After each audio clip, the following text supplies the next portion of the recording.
I went to grab a tampon to shove it up my nose. I've been betrayed. I've also betrayed people as well. Me and my friend have killed a dog before. I became so morbid. I felt guilty that I had anger towards God.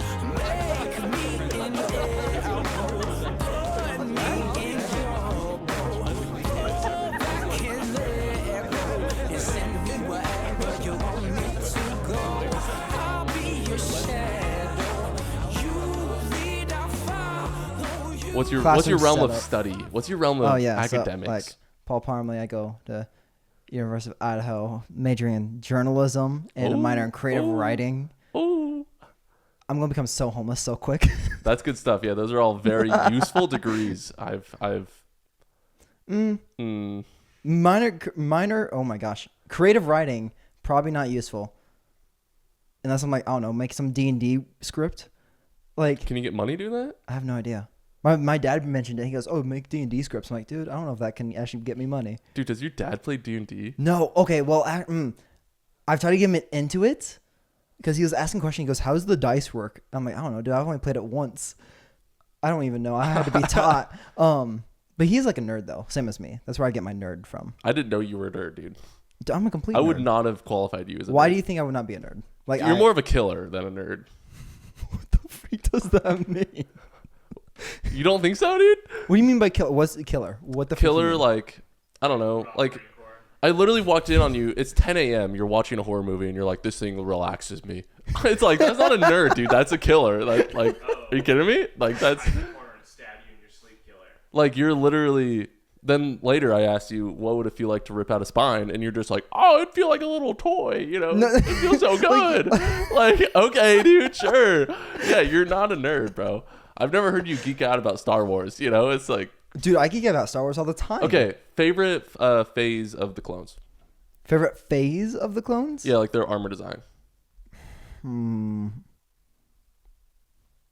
Probably first. Yes, dude. Yes. Probably first because I really liked their helmet. The helmet. It's the best. Yes. Dude. It's the best design. Screw the body. I just want the head. Amen, dude. Pause. Hey, well,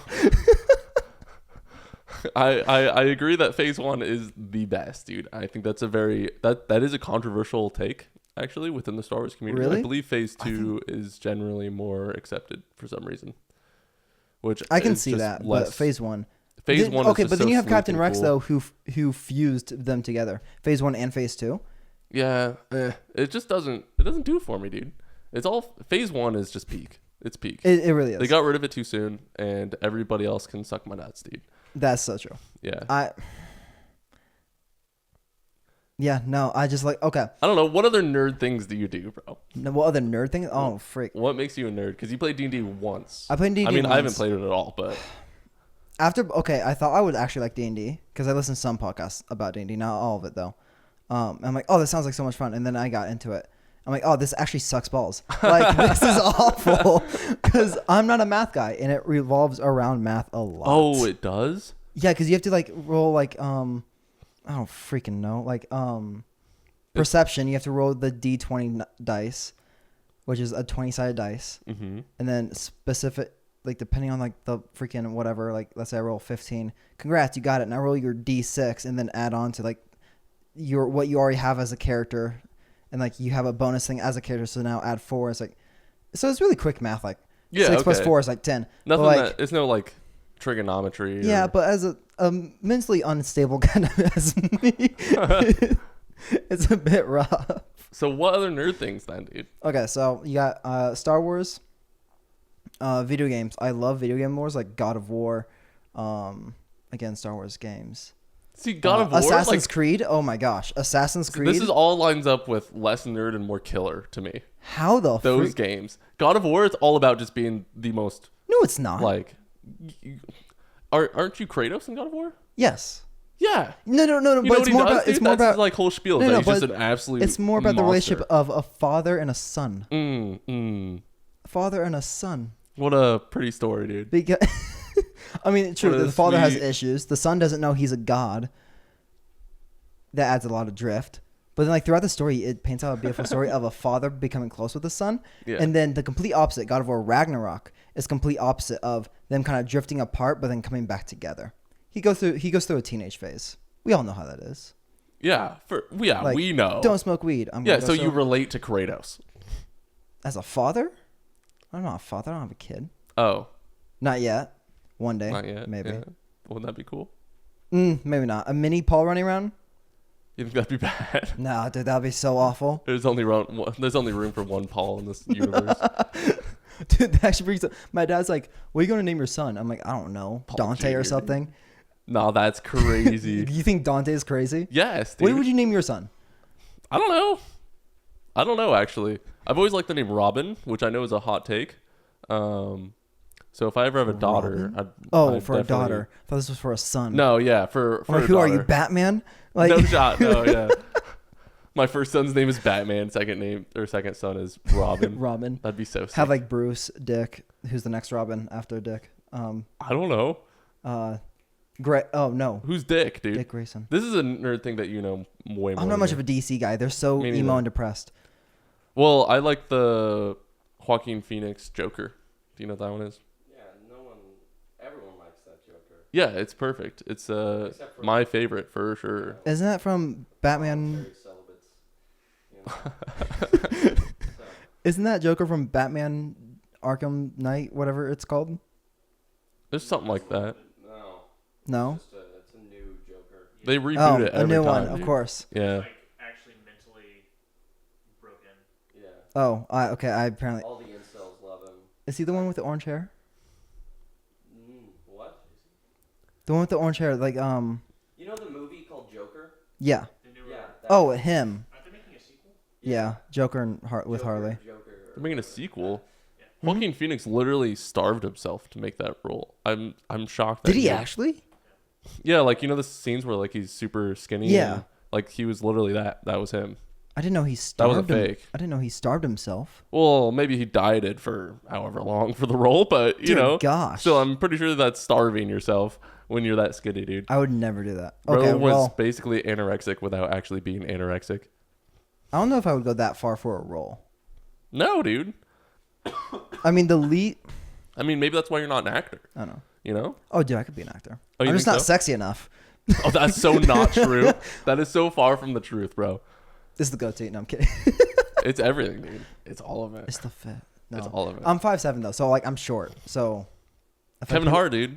I feel like people want like Because a, you're funny enough too. So it would be like, you would be like a tough guy that is actually more funny than tough. That's the role I see you playing. like a Deadpool. Yeah, I like a can't be- Deadpool. I can't be Ryan Reynolds. No. Well, Ryan Reynolds is the babe, so Is that yeah? you'd be like the guy with Ryan Reynolds. Oh, so Hugh Jackman. Oh, Yeah, no, yeah, he- yeah, he- yeah. You're yeah. Hugh Jackman. I'm That's a Hugh- exactly I'm the a vibes Hugh that you get. Jackman. That's exactly what it is. Except Hugh Jackman is tall. And So you'd be freaking like, ripped. yeah. He went through like oh man, like so much dehydration for his workout. Yeah, so then his muscles were just Yeah. intense the entire Dehydration. time. Like I looked it up because I did want to do his workout because I wanted to look like Wolverine over the summer. Never came true. But What a dream. yeah, dude. over the summer. Get those bone things. You're gonna need a lot of steroids, bro. Be pulling all the ladies. Who's your dealer? I was in Atlanta. No, Oh yeah, Yeah. Every other street corner, bro. no, honestly, but no. One of those needles will be trend. I should have kept it, but I wrote down his workout, and then it was like not 30 hours, but like 30 something of dehydration, morning run, intense workout along with the dehydration thing, Mhm. and then at the end he would go on a run again just to burn off any other calories he consumed during that break period that he Bro's insane. had. Yeah, no, he's insane. He hasn't been in a movie though in a long time, right? He was just in Deadpool and Wolverine. Well, right. Okay. But before then, was he in Logan? That was Hugh Jackman, right? Yes, that Yeah. came in what 2019, 20. There was a few years there No. where I don't think Hugh Jackman played in any role. Look that up, John. He's also a Broadway guy, so That's Oh, there was that musical movie. Oh, but that was a very long time ago. It was? That was before. Yeah, The Greatest Showman. That was before Logan? Yeah, I know. Yeah. Yeah, that was before Logan, I think. Oh.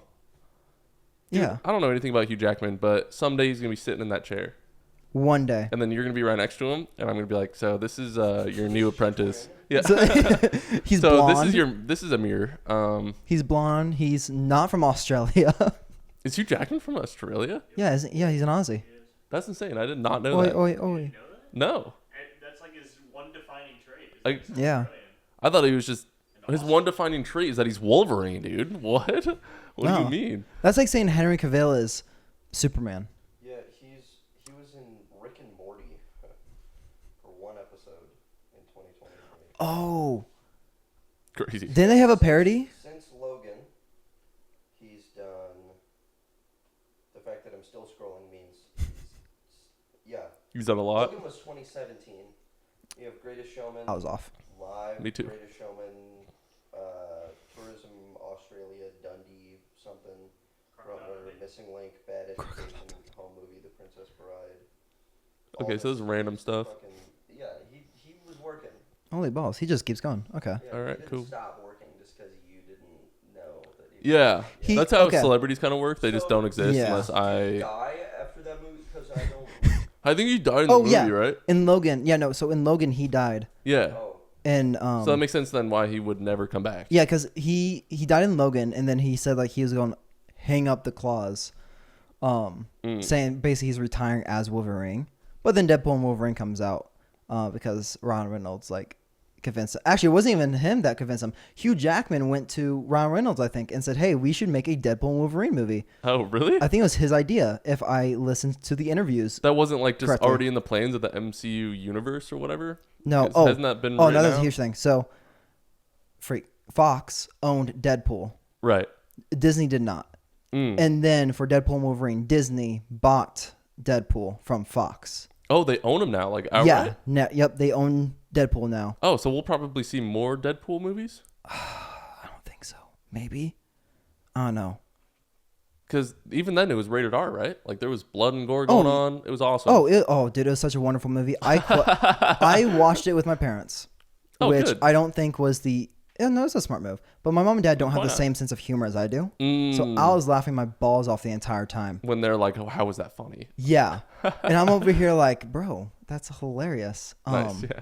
They also say like the F word 118 times in the movie, which is more I mean, than yeah. any Disney movie has ever said. Wolverine's. Oh, really? Mm-hmm. Marvel movie, Disney Marvel. That's yeah. I don't feel like that would be a high bar. I feel like most of them say one. Nope. So the first one, F-bomb in the Marvel, or Disney or Marvel, either one of them. The first F-bomb was in Guardians of the Galaxy Volume 3 when Star-Lord said it. Yeah. About telling Nebula, I think her name's Nebula, to open the door. Because she didn't know how to work Earth's door. And then in Deadpool and Wolverine, 118 times. Rad. That's insane. Quite the jump. So now that just F words are going to be in like little princess fairy tale movies now. Disney's reputation is down the drain, and That'd be crazy. Imagine watching a live action of Snow White or something. Snow White saying the F-bomb would be funny, actually. That'd be good, dude. Have you seen Deadpool and Wolverine? Yes. Yeah, I went and Oh, watched it heck with yeah. my brother and my fiance, which is a man, Nice. Jeremiah's boss. Oh, I proposed to him with a ring pop. Shout out to Connor. Connor's awesome. So just the boys and I, we went out and watched it. Super good. See, we all definitely have the same sense of humor, and any grotesque thing on the screen, we were all chuckling. heck yeah. See, I wish I went with the boys. Yeah, dude, gotta go with the boys. I went with my parents. Yeah, Watching a Deadpool film with your mother kills the vibe. Just a tad bit. That's insane. which just that Deadpool and Wolverine, watching that with your mom, watching the first Deadpool with your mom. I did that too. That's okay. That's actually crazy. see, there was no nudity So- in this one, which I kind of appreciated. Yeah, the first movie was fucked up. Yeah. The second one, See, back and it's like, wait, where'd it go? I'm going to say something messed up. I enjoyed the nudity. I thought it was funny. Like where it was, I thought it was funny. Wait, which one? In all the Deadpools, especially the second okay, one yeah. where I think it was Juggernaut ripped in half. Yeah, and he had a little small penis. That was funny. I thought that was funny, especially when he like had his legs crossed and like crossed it back to reveal it, and then crossed back the legs. I don't remember that. I think That one sounds funny. I remember that night actually when I was watching it. I was with two of my friends, and we like it was like 2:00 in the morning, we were hungry, so we went to the store and bought like 2 big family party size packs of like pizza rolls, and just baked it all at once, cooked it all at once. I don't know how cooking works, and then we had that and just watched Deadpool 2. Yeah. The entire way through, and like it was a wonderful night. Good stuff, dude. Pizza rolls made me sick though. So okay, you might be a little bit of a nerd, maybe. Maybe. I don't know, like what makes a nerd. My definition, or like Yeah, your definition. Yeah. And why is it weirdly desirable to be a nerd now? why do you think that? What? Why it's desirable? Why do you think? Yeah. I feel like anybody I like, people self-proclaim to be nerds, and then they're like laughing about it. Like, yeah, I'm a nerd and I'm proud about it. It's like, all right. But like back in the day, it wasn't. No, dude, absolutely not.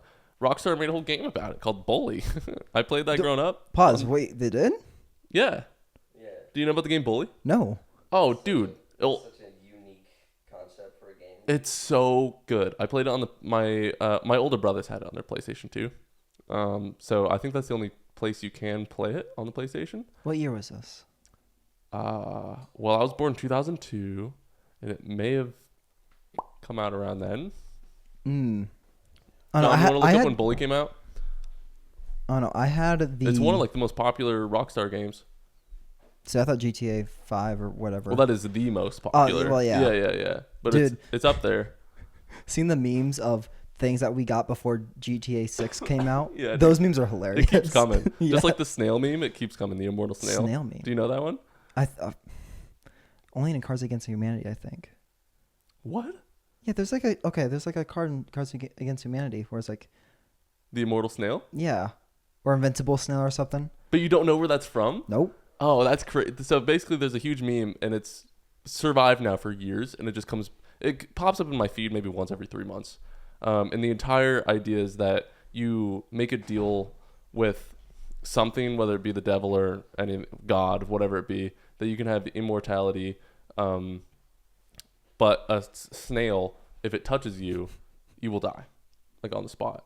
But the snail is also immortal with you.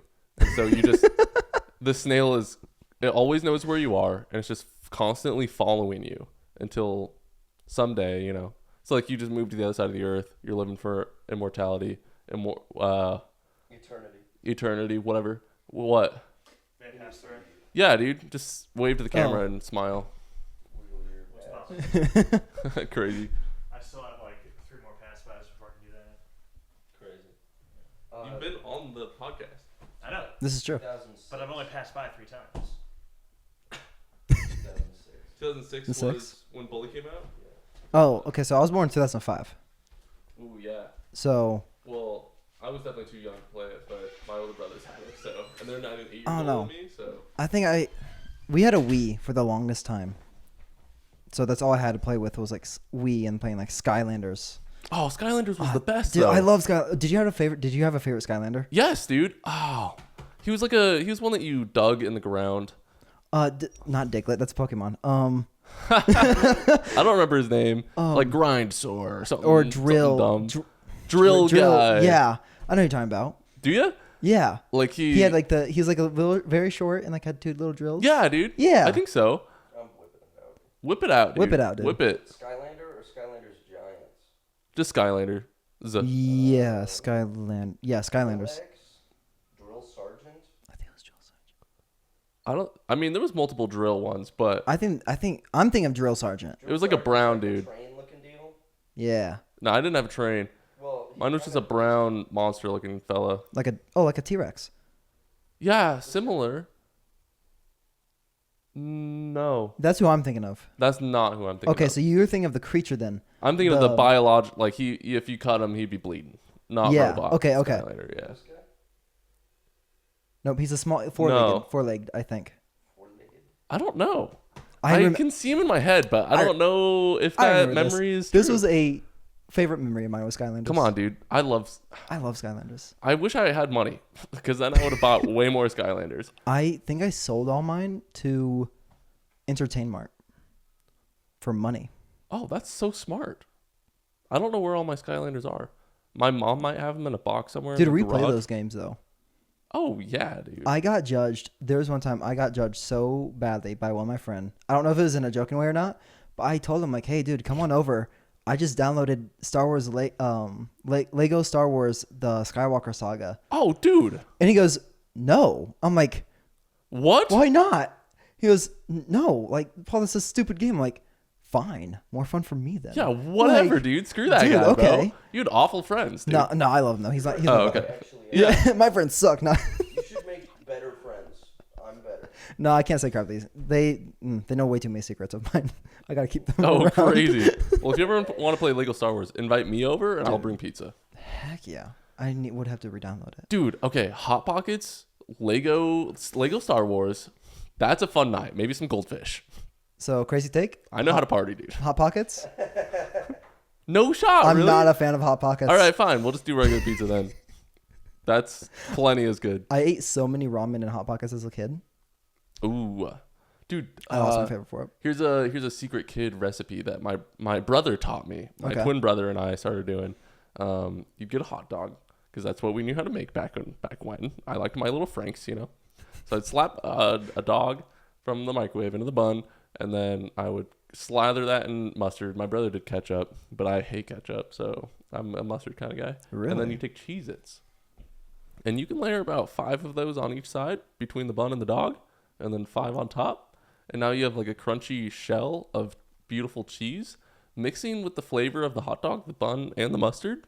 The saltiness and the cheesiness of the Cheez-It kind of was surprisingly bomb. Now, I know that sounds awful and the most grotesque, obese thing ever. I've had worse. I was fat back then. However, I loved it. Have you ever been fat, dude? Oh yeah. No, actually, I think I have stayed the same pretty much. Oh, good stuff. I think so. Nice. Oh no. Okay. Yeah. No. I know. Sweated when you came out of the womb. Bro, like that little Spartan baby. Does that count? Babies aren't. I mean, there's fat babies out there, but not when they There's come out fat of the womb. babies. Like Have they're you- chubby, but and like baby, like there's a fat, like you don't call a baby fat, you know? You can though. You can, They're like 16 pounds when they fly out. You know. dude. No baby's 16 pounds when they fly out, right? Let's see. Can they? Yeah. No. What's the heaviest? Well, the heaviest one. There's gonna be some one I think. abnormality. Do you know how heavy you were when you came out? I know I was a few pounds heavier than my brother because I was absorbing the nutrients from him. Is that why? Okay. That's actually a crazy. You called me Yeah. a killer. You were consuming your own brother. Hey, yeah, he's taking up too much space, bro. So 2 pounds.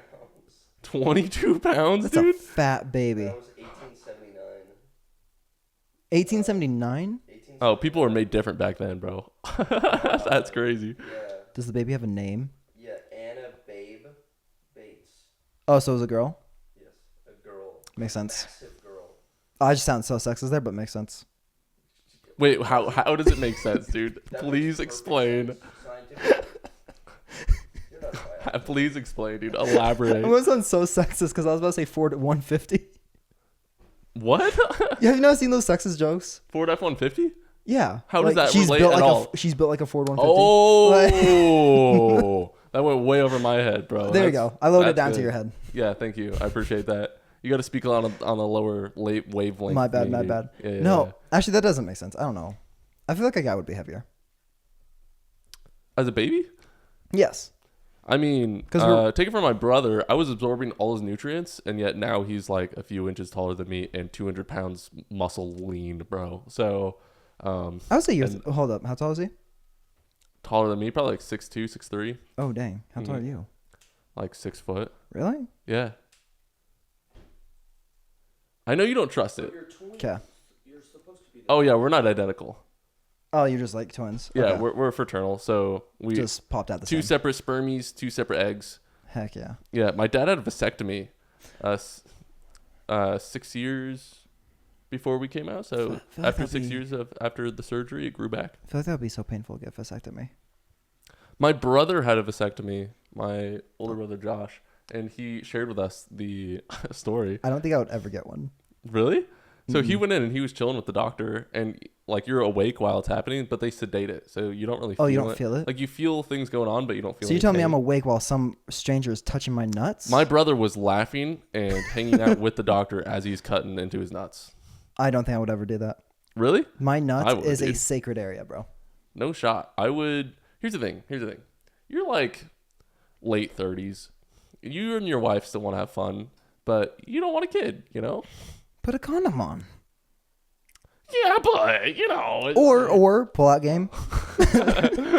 Take that 50-50 risk. There's actually a higher chance than 50-50. You're insane, dude. All right, yeah, go for it. Honestly, I like the God route of just like, if God wants me to have another one, sure. Ooh, dude, she would be like 90 having a kid. Never mind. That's not biologically possible. That's insane. That's dude. not biologically possible. I think women stop giving birth or around 50. Isn't that called like menopause or something? I don't know. Something like that. I don't know. I'm not a woman. I'm just a dude I don't that know this doesn't know stuff. anything. Please don't get mad at me, women listening to this. If there are any, according to YouTube, it is 100% men. So they're all sitting here like, yeah, I don't know. I think that sounds right. Dude, the amount of times I had to go to my, not girlfriends, friends that are girls and ask them questions about their areas. Not their specific, just in general. Because I didn't know. They didn't teach me. Sure. I remember I went to one of my friends. I text her. I go, yo, do you have 4 holes down there or 3? That's insane. That's an insane thing to And- ask somebody out of the blue. Oh, her and me are so close. And she goes, what the hell are you talking about? I'm like, how many holes do you have down in your vagina? She's like, she goes, 2. I'm like, what? Someone told me 3. Well, are you So- including the booty? No. Just, no, just the vagina. Just that. How many holes do you have down there, dude? 1. As far as I know of. That's insane. 1. There's a mystery second hole. Bro, imagine. You imagine haven't a found guy your second sliding- hole yet, dude? No, not yet, apparently. Let's turn this somewhere better. Let's make this biblical. Yeah, sure. I mean, we were talking about fruitful before we started. Oh, yeah. With the word fruitful. Have I heard your testimony, bro? I have a test. Now, with everything said, I am a God-fearing man. Oh, yeah. Same. Yeah, we both love Jesus, I think. Yes. Why do you love Jesus, dude? Oh, my gosh. I've never been asked that. Oh, really? Oh, wow. I've been asked, like, why do I believe and why do I follow, but not Why do you love him, dude? I love Why him. do you think it's worthwhile to lay down your life for him and serve him in that manner? I think it's hard to answer for me because I grew up as a Christian. Like, I was born into that household. Yeah, sure. So I don't really know anything outside of that. Mm. Of course, there was like a time period where I was like, I left God, of course, Jesus, and went on my own rambunctious pathway. I can help you out. But like, yeah, no, go ahead. What did he do for you? I could say the cliche answer and say he saved me. Is it cliche, dude? I feel like it is. There's power in that, though. There is, but I feel like it's such a cliche answer. Like, oh, well, he saved me. Well, yeah, every Christian says that he saved you. Like, he saves all of us, of course. Okay, well, I don't know. How does he I think. How does he make your days better? You know. Guidance for sure. I think that's the first word that comes to mind is guidance. He guides me through everything I do. Now, do I make the best decisions? No. Does he help me though? Yes, because I feel like without him, I would be in jail. Like, or I would probably have a higher probability of being in jail. You're a killer, bro. Yeah, if I didn't have Jesus, I would have been slaughtering people at this point. I would be so in prison. Okay, I mean, look at Saul. Or sorry, Paul. Saul that turned into Paul. Yeah. I mean, Don't dead name Paul, dude. what? Call him Saul. Sorry. Yeah. I mean, like Simon, the Don't rock his of the name was- church, bro. Peter. Peter and then Simon, Peter. Those names actually have a difference. Isn't it was Simon then Peter? No, it was Peter then Simon. Nope. No. No, really? It was Simon then Peter? Simon Never then mind. Peter. I was wrong. Because then Jesus is like, "You're now Peter because you're the rock of my church." That's or right. whatever. Yes, that's Simon right. dash Peter. Yeah. That's right. Because the disciples, when they were writing, it's like, well, what do we call him? He wasn't Peter at first, you know. That's right. I thought he was actually named Peter for the longest time. He Oh, is. After Yeah, after. when Jesus comes along, he's like, "Yeah, you're actually mine now. Yeah, you dude, you're following me." Yeah. It's kind of cool. It's like Jesus did the same thing to us, just not in the. He just wasn't like standing right there necessarily. It's kind of a cool yeah. thought. It's kind of cool. You know what? I think I love Jesus because of the guidance. I think because he's guided me through everything. Like, there was a time I was a very low point. I don't know why this was a low point of mine, but it was during COVID, and I had COVID. And so I was locked in my room for 2 weeks. And I remember this because I ate 48 Spam sandwiches. What? I ate 48 spam sandwiches. 48 of them. Yeah, And how long? for 2 weeks. So Oh, okay. breakfast, lunch, I dinner thought, for 2 weeks span. I thought like I was really low because I ate 48 spam sandwiches in one no. sitting, and I wanted to die. No, I just Like- I just add that in there because I say it sometimes and people look at me weird. But it was during that low point where I started crying because I thought I was actually gonna die for some reason because of COVID. What? I thought it was like apocalypse and I was gonna die, so I started crying. And like, there's also after like a moment of being away from Jesus for a long time because I was out there doing, sinful things, and I just started crying, which I don't cry a lot. So for me to cry is very rare and everything. I feel like it was definitely like a build up too. Yeah, there's been a while now of like not being with Jesus. Yeah, That definitely weighs on a soul. exactly, and I've plus been the there, dude. build up of emotion as well. Oh yeah. Yeah, and so I just started crying and And the started fear, I guess, of almost dying or COVID or whatever. exactly, yeah, Feel vulnerable and weak, and yes. there's a lot going on. There's a lot going on. Yeah. And so I just started pleading to him and like asking for like forgiveness and repentance and everything. Dang, bro. And he gave me the guidance to finally start going back to church. Because there was a time I didn't go to church for like Can 2 years. I ask you to elaborate on that? How did he do that? How did he? Yeah. Or was it just like a heart thing or? Heart thing, definitely. Mm. I felt like more motivated to get more into the word and to just dive deeper back into it, kind of rebuild my faith. Yeah. Because it was broken. It was completely like nothing was there except like maybe shards. Yeah. If we're talking about a mirror kind of thing. But yeah, no, it definitely was a hard thing. So I started getting more into word more and everything. And so that's why I love Jesus, because the guidance he gives me. Amen, dude. What about you? Why do you love Jesus? Why do I love Jesus? Yes. Well, I'll start out with the cliche one. Basically, here's the thing. I was thinking about it earlier. Like, I have not been on top of my prayers. I've been slacking big time. Even being in the Word, I've been slacking for the past like month, and it's kind of an issue. It's I've been feeling it. And I was thinking about it last night going to bed as I was like fighting with myself to pray, which is such a weird phenomenon that I need to think about even more. It's like, why is there a resistance there? Anyways, that's a whole other thing. But I was thinking about it. It's like the Almighty God, the God that created everything, that is omniscient and omnipresent, and like I can't even fathom his infinity, if that makes sense. Yeah, no, it's so hard like to fathom. I'm able to talk to him. Yes, that's so true. You know how insane that is? Yeah, no, I can just talk to him, and Yeah. he's like, "Oh yeah, what's up?" Like, Yeah, what? Like, Tracy- the Almighty God, there's no other way to describe it, is willing just to listen to me. treats you like a homie. I can just talk to him. I Yeah. don't know how. So first of all, then I can go into, I don't know how I was planning on segueing this, but the fact that he also saved me in the way that he did, I deserve death. Oh yeah, no, And we all here's the do. thing. I feel like we all lack the understanding of what death means in our Yeah. limited human minds. Death means eternal condemnation, eternal punishment. There is no such thing as just ceasing to exist, which is kind of how we feel death to be, where you're gone now and you're in the next life or whatever. It's like, no, you're eternally damned. Yeah, Like you deserve death because you're an evil sinner, dude. It's like we all are. that's what death is.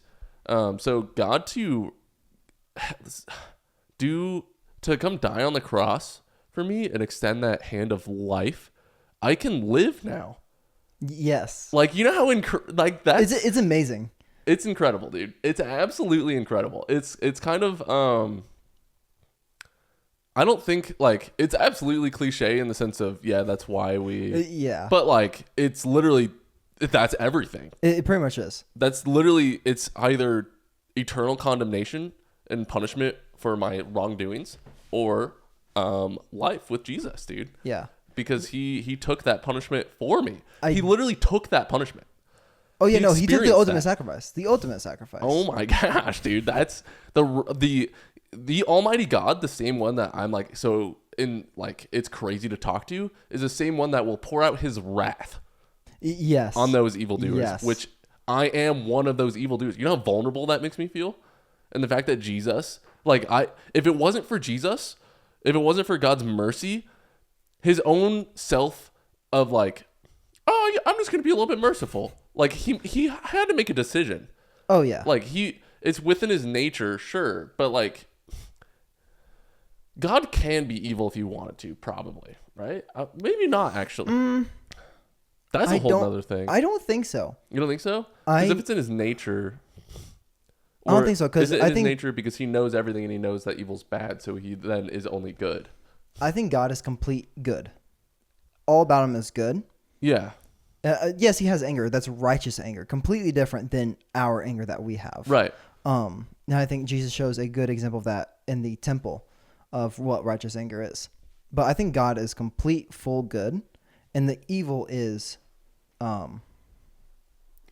Satan. I agree. I think we say that God is not capable of evil because he won't ever do evil.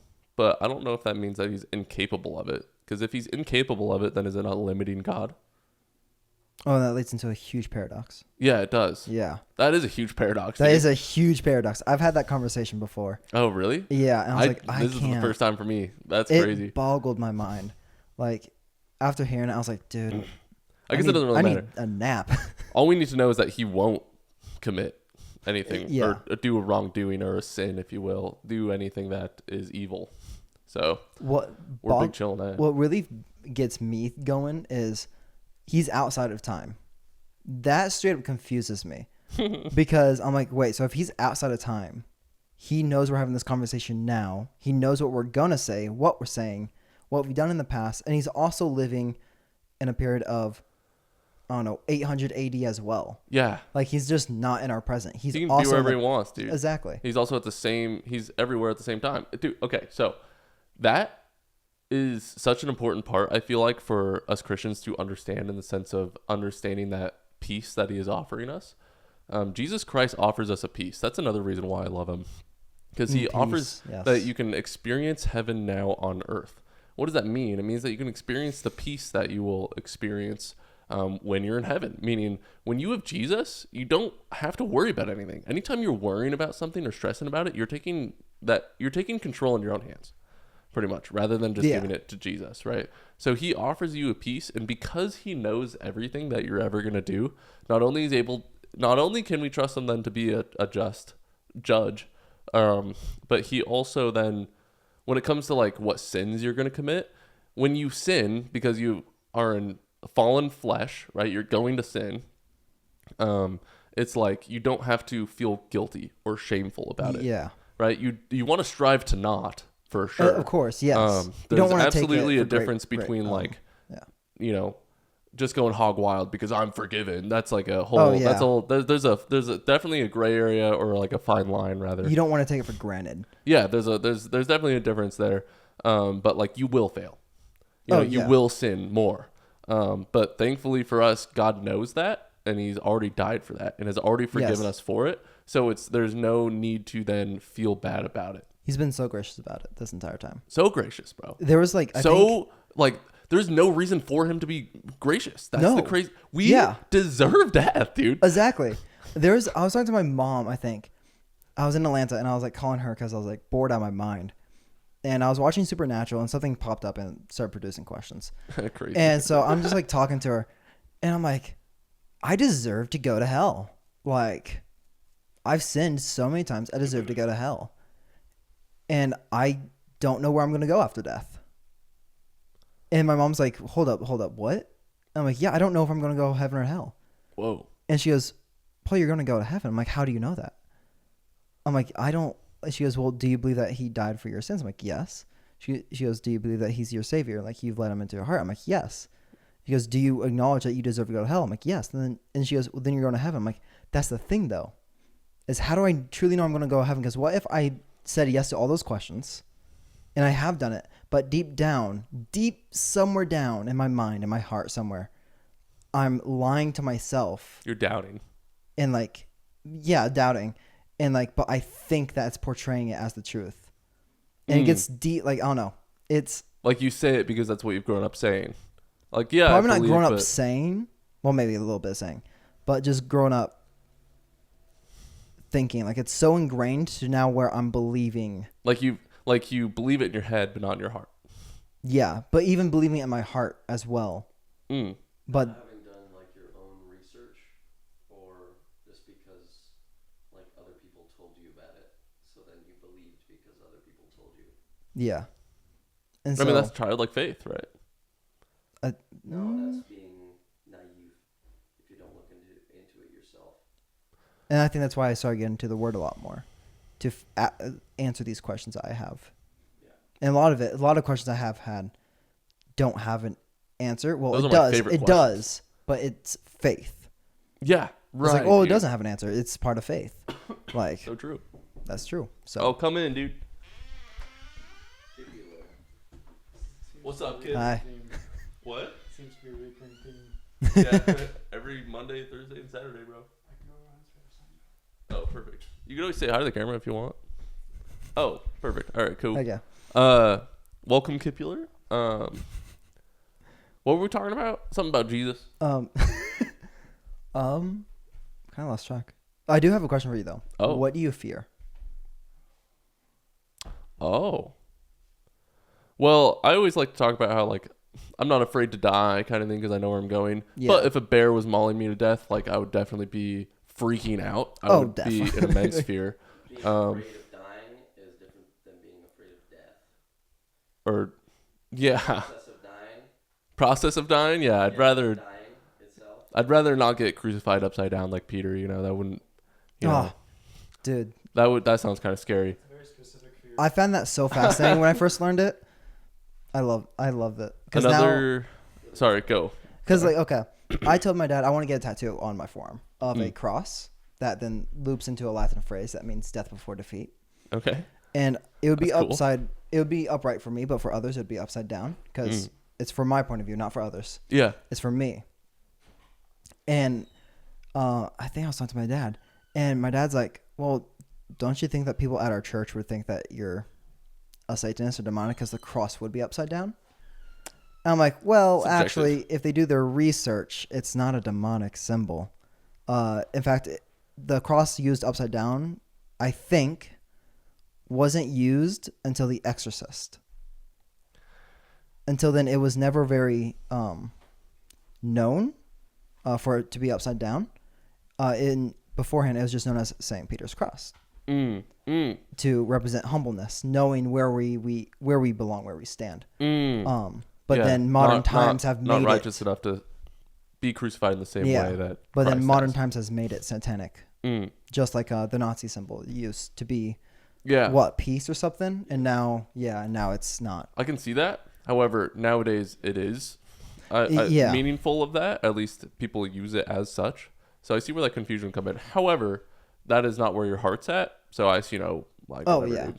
I had It's upright to you, so you're the one looking at it. exactly. I've had some people, I think it was at my church, like question like, if tattoos are against Christians and everything. I'm like, no. I mean, it does talk about marking your body. I think Leviticus, but That's the old law. it's not relevant. And they were doing it in bad ways too. Not. I've never done research on it. I've heard arguments for both sides. I personally don't have a position in it. I would really like to go through scripture and actually look at it and see what it says for myself. So I want to hear what you have to say about it, even if that was all of it. I think it's not against it at all. Like if it's like if it was something against God, then yeah. But since it is a cross, and it's for me, it's gonna be a reminder that I am like his son. To me, it's a reminder that I am his son, and I need to kind of portray the image of God as best as I can. It's a promise to him that I would die before I submit defeat to our world. I would rather die than admit defeat to earth, to Satan, to anyone. Yeah. I would only want to die for God and no one else. I feel like in like a Christian perspective, dying is like the easiest thing you can do. Like, it's like, all right, it's over now. Like living for him is what's difficult. So you think like suicide would be easier than to live life? Well, Like, suicide is so much easier. Oh, well, okay, true. You're just gone, done. Don't have to worry about shit. yeah, then True. you're just up with heaven. You No know, taxes, whatever. no nothing. Yeah, exactly. Oh, hold on. You just said up in heaven? What? Oh, Hold- yeah. hold up. I don't think suicide is necessarily something that damns you to hell. Really? Yeah. Yeah, no, that's the Catholics who think that damns you. I mean, And You know, I actually never had a viewpoint on this. I I don't think it's unsinful. I think it is sinful. However, it's kind of like, I don't believe you can lose your salvation. So if you call upon Jesus and you just take your eyes off of him for a short period and Satan gets the best of you and you end up convincing yourself that you're better off not in this world. Oh, like Peter and Jesus on the boat. What? Like Peter and Jesus on the boat when Peter took his eyes off Jesus and started to Yeah, it started drown. to sink. Yeah. Yeah, dude, for sure. Yeah. I don't know. It's kind of, there's kind of a degree to it too in my mind where I feel like God, I was trying to question that earlier in my mind of how much of evil is like what he allows and how much of it is just like because of evil, I guess, if that makes sense. It's kind of like, because there are suicides where miracles happen and somebody just random showed up and saved them, and it's kind of like, I do not believe that we can thwart God's will.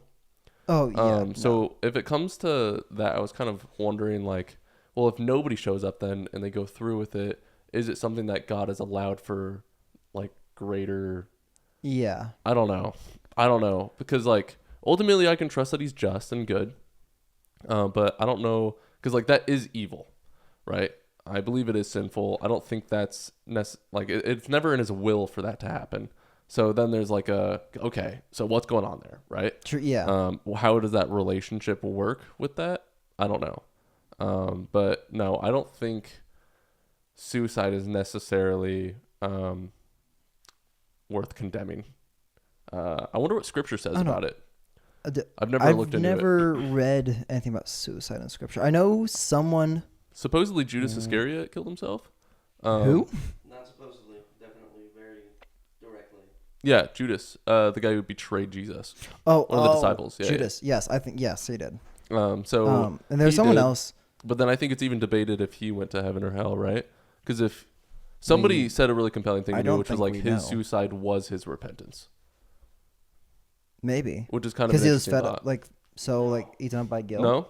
No, guilt and like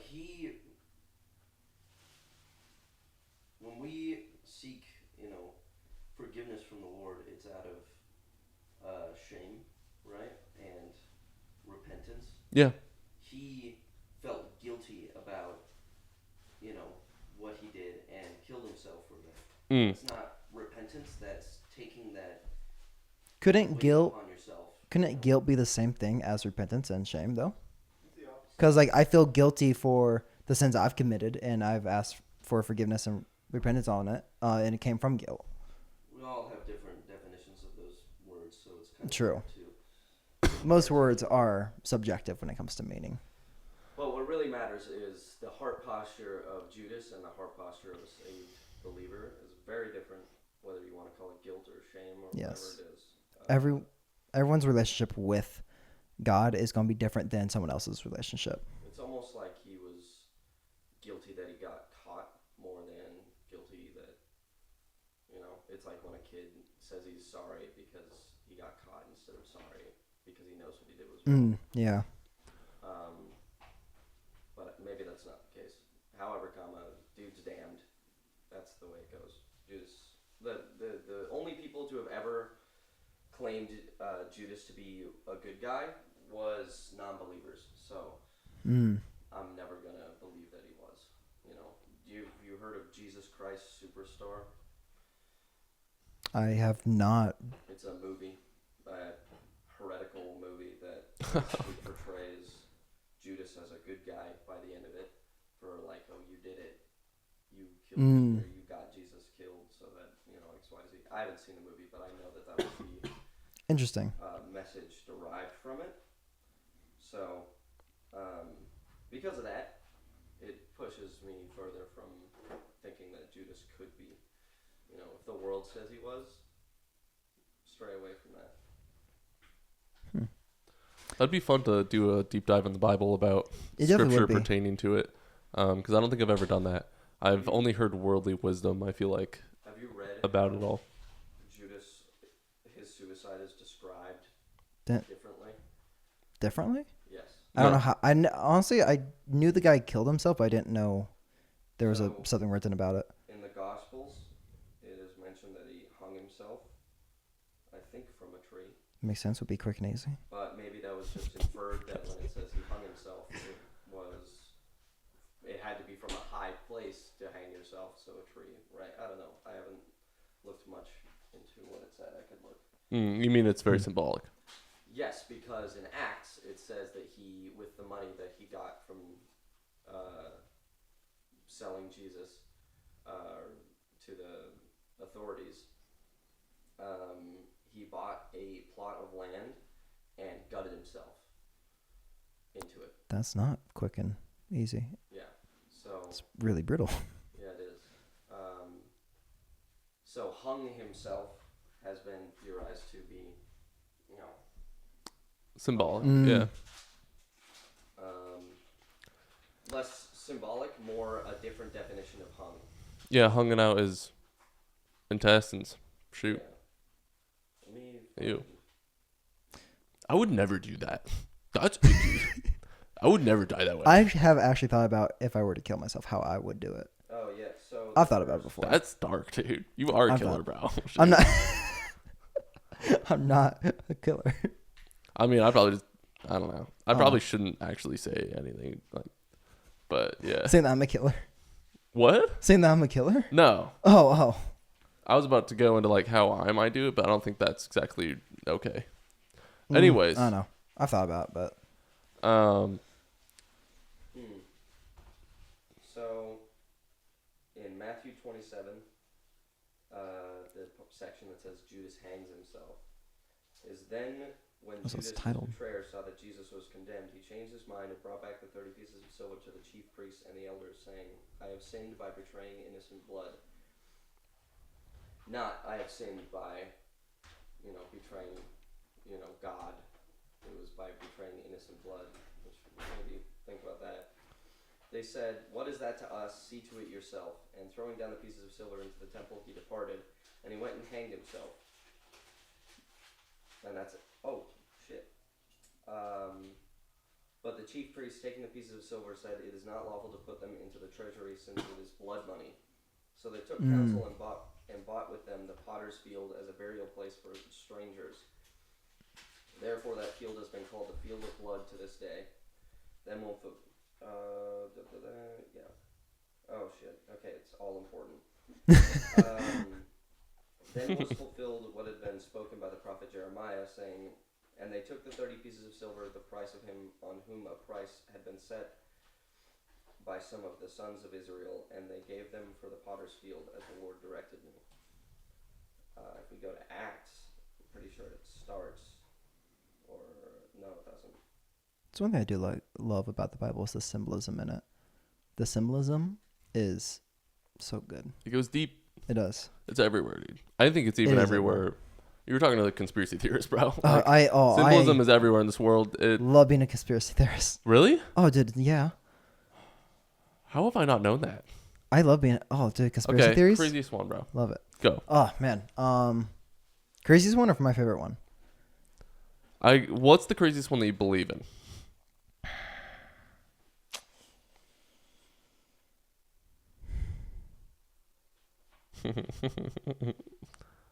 I'm forgetting what it's called. Parallel universes, multiverse kind of thing. Oh, really? Mm-hmm. How does that work with like God? Not sure.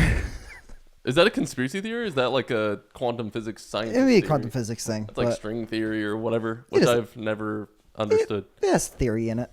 Yeah, all right, Has the same cool. title. I guess so. The one I do believe though, like is my favorite one, is that there's a one world secret government. Yeah, dude, absolutely Like, there is. Oh I my truly gosh. believe that. Like, I believe that too, and one I think government it's that- run by Satan, dude. Oh yeah. It goes God and all of his authority, and then it goes Satan and the power that God has allowed him Yes. for the time being until Judgment Day, and then yeah, dude, and then basically he's trying to destroy God's creation, in every single way that he Exactly. can. So he has the one world cabal doing his bidding. Oh, dude. Like, I feel like anytime I explain conspiracy theories in the sense of, like, here's the thing. I talk about how there's, like, one world government and they're all out to kill us, right? Yes. And people go, humans aren't capable of that. Yeah, they are. And I'm like, first of all, they're definitely, they're capable of killing us. But the organization aspect of it is probably more the argument of, like, they can't organize all together. And I'm like, well, they're under leadership of beings that have been here before before humans did. So it's like, they're kind of, they have some strong leadership going on. Oh, yeah. I don't know if you want to keep talking about Judas killing himself, but I feel like Acts 1. Do you want me to continue about Judas killing himself? Do you want to continue about Judas? Why not? Sure. Okay. See what other symbolism we got It in says, this. now this man acquired a field with the reward of his wickedness, and falling headlong, or in the notes it says swelling up, he burst open in the middle, and all his bowels gushed out. It became known to all the inhabitants of Jerusalem, so that the field was called in their own language Akeldama, that is, field of blood, for it is written in the book of Psalms, blah, blah, blah, whatever. So, it says he acquired a field with the money, compared to the Pharisees buying a field with the money. So it could be either one. Yeah. Both sound like pretty plausible. It's almost as though nobody cared enough to really find out. Mm-hmm. You know? Well, Yeah. Or if he did. It was acquired in his name, because it says. So he. Yeah, it's almost as though the field that he hung himself in, rope snaps, gush out. I don't know, one of those two things, or hung as in. Oh no, maybe both. Like he tried to hung himself. Tried to hang himself. Yeah, tried to hang himself, failed, and then he resorted to. Maybe. Oh no. I think it was the field that he was in that the Pharisees bought the land and bought it in his name instead of it being him himself buying it, because it says he acquired a field. He acquired. Not bought, like it says the Pharisees did. Mm-hmm. True. So. Specific words really Very do matter. interesting death. Swelling up. There you go. Interesting. Yeah. I don't know. I wonder if Judas Iscariot, whatever, however you say his name, if he is eternally damned. It's like, was he ever saved to begin with, kind of thing? Not sure. Does it? Because as one of his disciples, I mean, they all doubted the whole time and everything. I mean, just as I doubt, though, it's like debating whether he was a good guy or not doesn't really. That's futile, because I'm also not a good guy. Well, none of us are. None of us are good people. We've all done. Do you think sins. humans are capable of good? No. I think no.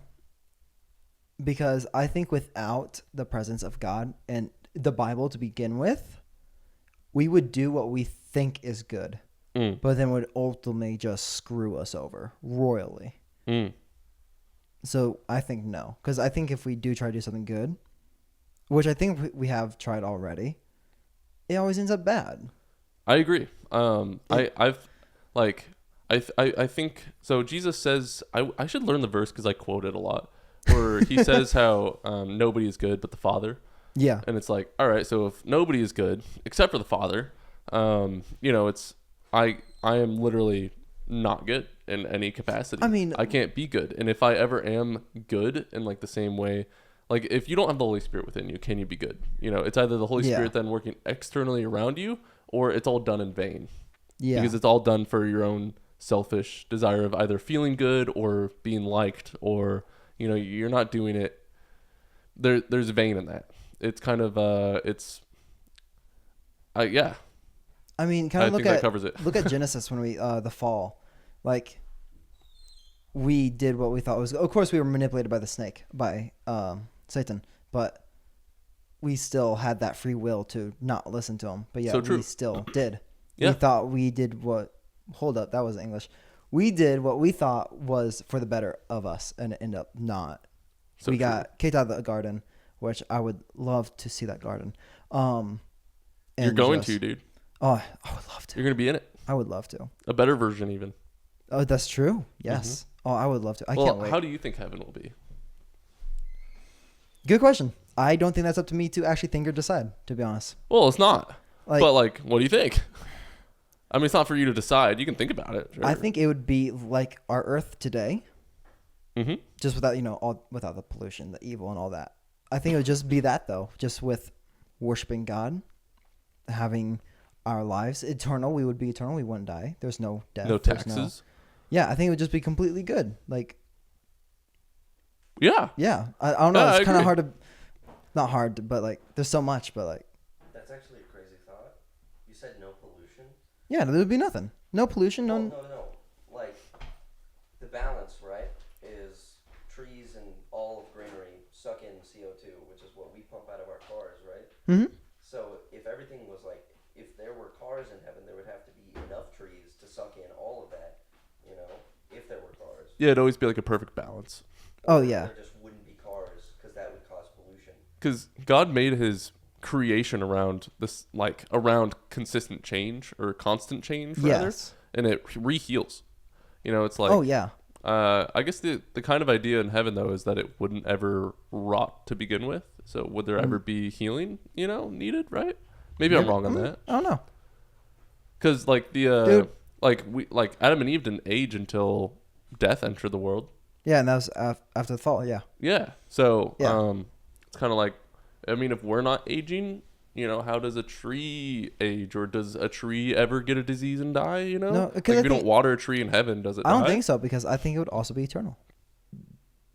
Maybe. Because we are. So why would we be eternal, but yet a tree would not be? Well, Because it because- is a living organism, just like we are.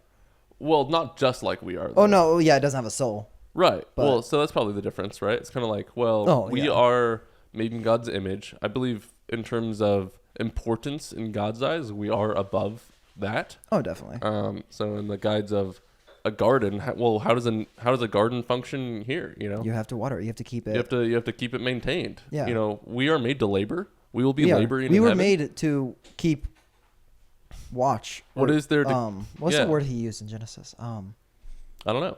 Dominion over the Yes, dominion over the sea, the land, like- the air. Is a plant dying sinful? No. What? No. No. Okay, then a plant can die in heaven. Sure. Well, no, hold on. Hold on. What? Yeah. A plant dying being sinful is a different thing than saying a plant dying being caused by sin. Is a plant dying against God's intention in His what? creation? No, it's a plant. I don't think it would be that. Okay, important. then plants will die in I think heaven, actually this is and that's an not a problem. interesting question. Well, okay. I don't think it's a no-brainer because there is a cycle of life that is beautiful in and of itself. But we would be eternal. Well, we would be, yeah, yeah, we would- So then, why would the trees in the life there not also be eternal? because a tree's just a tree, dude. I don't know. because we have souls. Souls are eternal. Yeah. Yes. The body is not. Well, Okay. we will be given new bodies Yes. that were Yeah, we would be- supposed- yes. That are untainted by sin. The reason why our bodies deteriorate and the reason why everything happens in this world, Yeah. death is a result of sin, right? There was no intentional design for death, I But- suppose. So if we Maybe get taken- there was an intentional design for plant life to die because Yeah. We do have to. Things, We but- do have dominion over it. We're to take care of it. So that would make sense then, actually. Yeah. Like, I don't know. Maybe, it's still like plants growing and dying are like, if it's deemed good by God, then it's like, it we will don't happen. know if plants died in the garden. so true. Yeah, we don't. True. We weren't there. This is speculation. Yeah. I'm just saying, like, I don't. This is a great speculation. Yeah. I mean, well, then there's trees go through all sorts of stuff too, like droughts, like fire, like True, but most. I of don't know, disease. Like there's literally diseases that That's nature, kills though. plants and stuff. Is that nature or is that sin? Well, I feel like it goes back to. The I don't know. I feel like it goes to the concept of man versus nature. Let me clarify way. when I say by sin. Sin is the like distortion of what was intended. So sin is like okay. the creation was intended to be a specific way, and when it lived up to that, God said it was good because it reflected His own good nature. So then, when sin entered the world, it became a muddy puddle rather than a clear reflection, and it became a distortion of what it was. Right. So it still reflects God just in a distorted manner. So it's like things that probably were intended for something. If it's doing something that it wasn't intended for, it's sinful. Then I think. Pounce on Yeah. Can I pounce on that? Well, yeah. So a lot of people talk about like if God is so good, why, or if He made everything, why did He make sin, right? Which He didn't, but that's what they say because if He made everything, why does sin exist? Sin can And make us it is that taking of something good and twisting it, which is exactly what Satan did. He took the words from God that He told Adam and Eve and twisted it to get them. Well, I guess really He took, Eve's words or twisted God's words to Eve, and Eve then delivered the news to Adam. But that whole process of taking something that was good in the garden and twisting it, so marriage now that isn't between a man and a woman is a twisting of what God originally intended. So the thing about plant life and plant death is we don't know what was originally intended. So true. So yeah. we can't know if it's a result of sin that plant death is a thing. Yeah. Maybe it's how they die that's different because of everything. True. But there was an immediate, I don't imagine there were poisonous plants,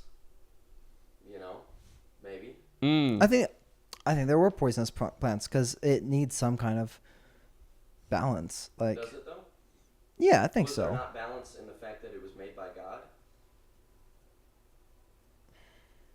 I mean, we eat plants. To choke out other plants? I mean, if you eat a fruit, that fruit is plant cells, right? Is it not dying then? So, if we're following that context, then did lions never eat the gazelles? Not in the garden. Not in the garden. But then what about outside the garden? Well, was anything outside Outside the garden, yeah, dude. Was there anything outside the garden before the fall? I'm not going to talk about that because I don't know. Yeah, I'm going to be talking about that goes into some like massive speculation and a lot of controversy. Okay. About what's out there and how things to like. There's a lot of mystery with it, because the garden is like. The flood happens in chapter 4 of Genesis. There's really not that much context going on that first 1,600 years of human experience. Not really. Plus, the garden, we don't know how long they were in there. So who knows what was going on, either outside or in. But sin entered the world for sure at the fall. So I would assume, some people speculate that the garden was the entire world. Some people speculate, I don't know, that like the fallen angels were outside. Because the fallen angels would have had to happen for Satan to even slip his way in there. The garden was probably keeping something out, maybe. I don't know. I'm not sure. Yeah, I'm not sure either. Probably will never know till we go up to heaven and then ask God. I have so many questions for God.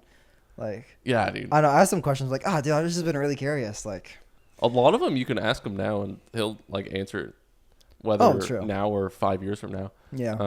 I know a lot of them though. Yeah, you're right. Yeah. Probably there is not an answer till we die. I mean, like an answered prayer. Sometimes prayers take a long time, bro. I'm fairly certain this is true. The questions he's asking about are not the kinds of questions. Oh yeah. Thinking about. Hey, I know.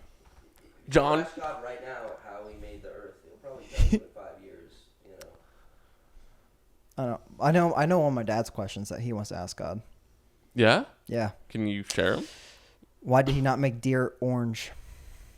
That's all he wants to know. Because my dad has hit a deer each year we've lived in Idaho for. If they were orange, they would be extinct right now. This is true. This is true. We would have killed them all, dude. At the same time, my dad would not have hit, like, how many deers have he hit? Like 9? He 8? still would have hit those deers, dude. Come on. Come on, If dude. he could see them in the grass, I don't think he would have hit That's them. fair. That's a good point, Like, actually. Yeah, before they jump out. I was thinking, like, it's just standing there in the road. It's like slam. So that's one of my dad's questions. questions. It's too late, dude. Yeah. If you were going 90 towards an orange deer, it's like it doesn't matter what color that deer is, dude. You're still going to hit that. Yeah. I've hit a deer. That was, oh my gosh. How was that, dude? It was, so we were coming back from Oregon after a senior vacation, after graduation and everything. Oh, cool. Before I came to college. The St. Mary's senior vacation. Pretty much. Over to Oregon. Was it like a student thing or was it like no, just me and my family. Okay, cool. We wanted to just do a road trip. So we went down to Oregon to a town called Yachats? I think that's how it's pronounced. Very beautiful place though. Cool. And then we're driving back. And I was driving. And I was probably going like, I don't know, 40 on like a 55 or something. Oh, you're It's starting to get dark. So, and my dad, passenger driving was like, slow down. Yeah. Slow down, slow down. I'm like, okay, fine. So I was going like 40. And then I saw the deer, and so I hit the brakes, and I hit it probably going at 35, 36. Did it jump out? Yeah, just jumped out on my blind spot to the right, on my right. Crazy, dude. And I hit it, and it slowed me down from 35 to 20-something. And then I braked the rest of the way. Took out the whole front grill. And there were people up at their house that heard the smack. So they drove down to make sure that we were okay. Was the deer still there, or?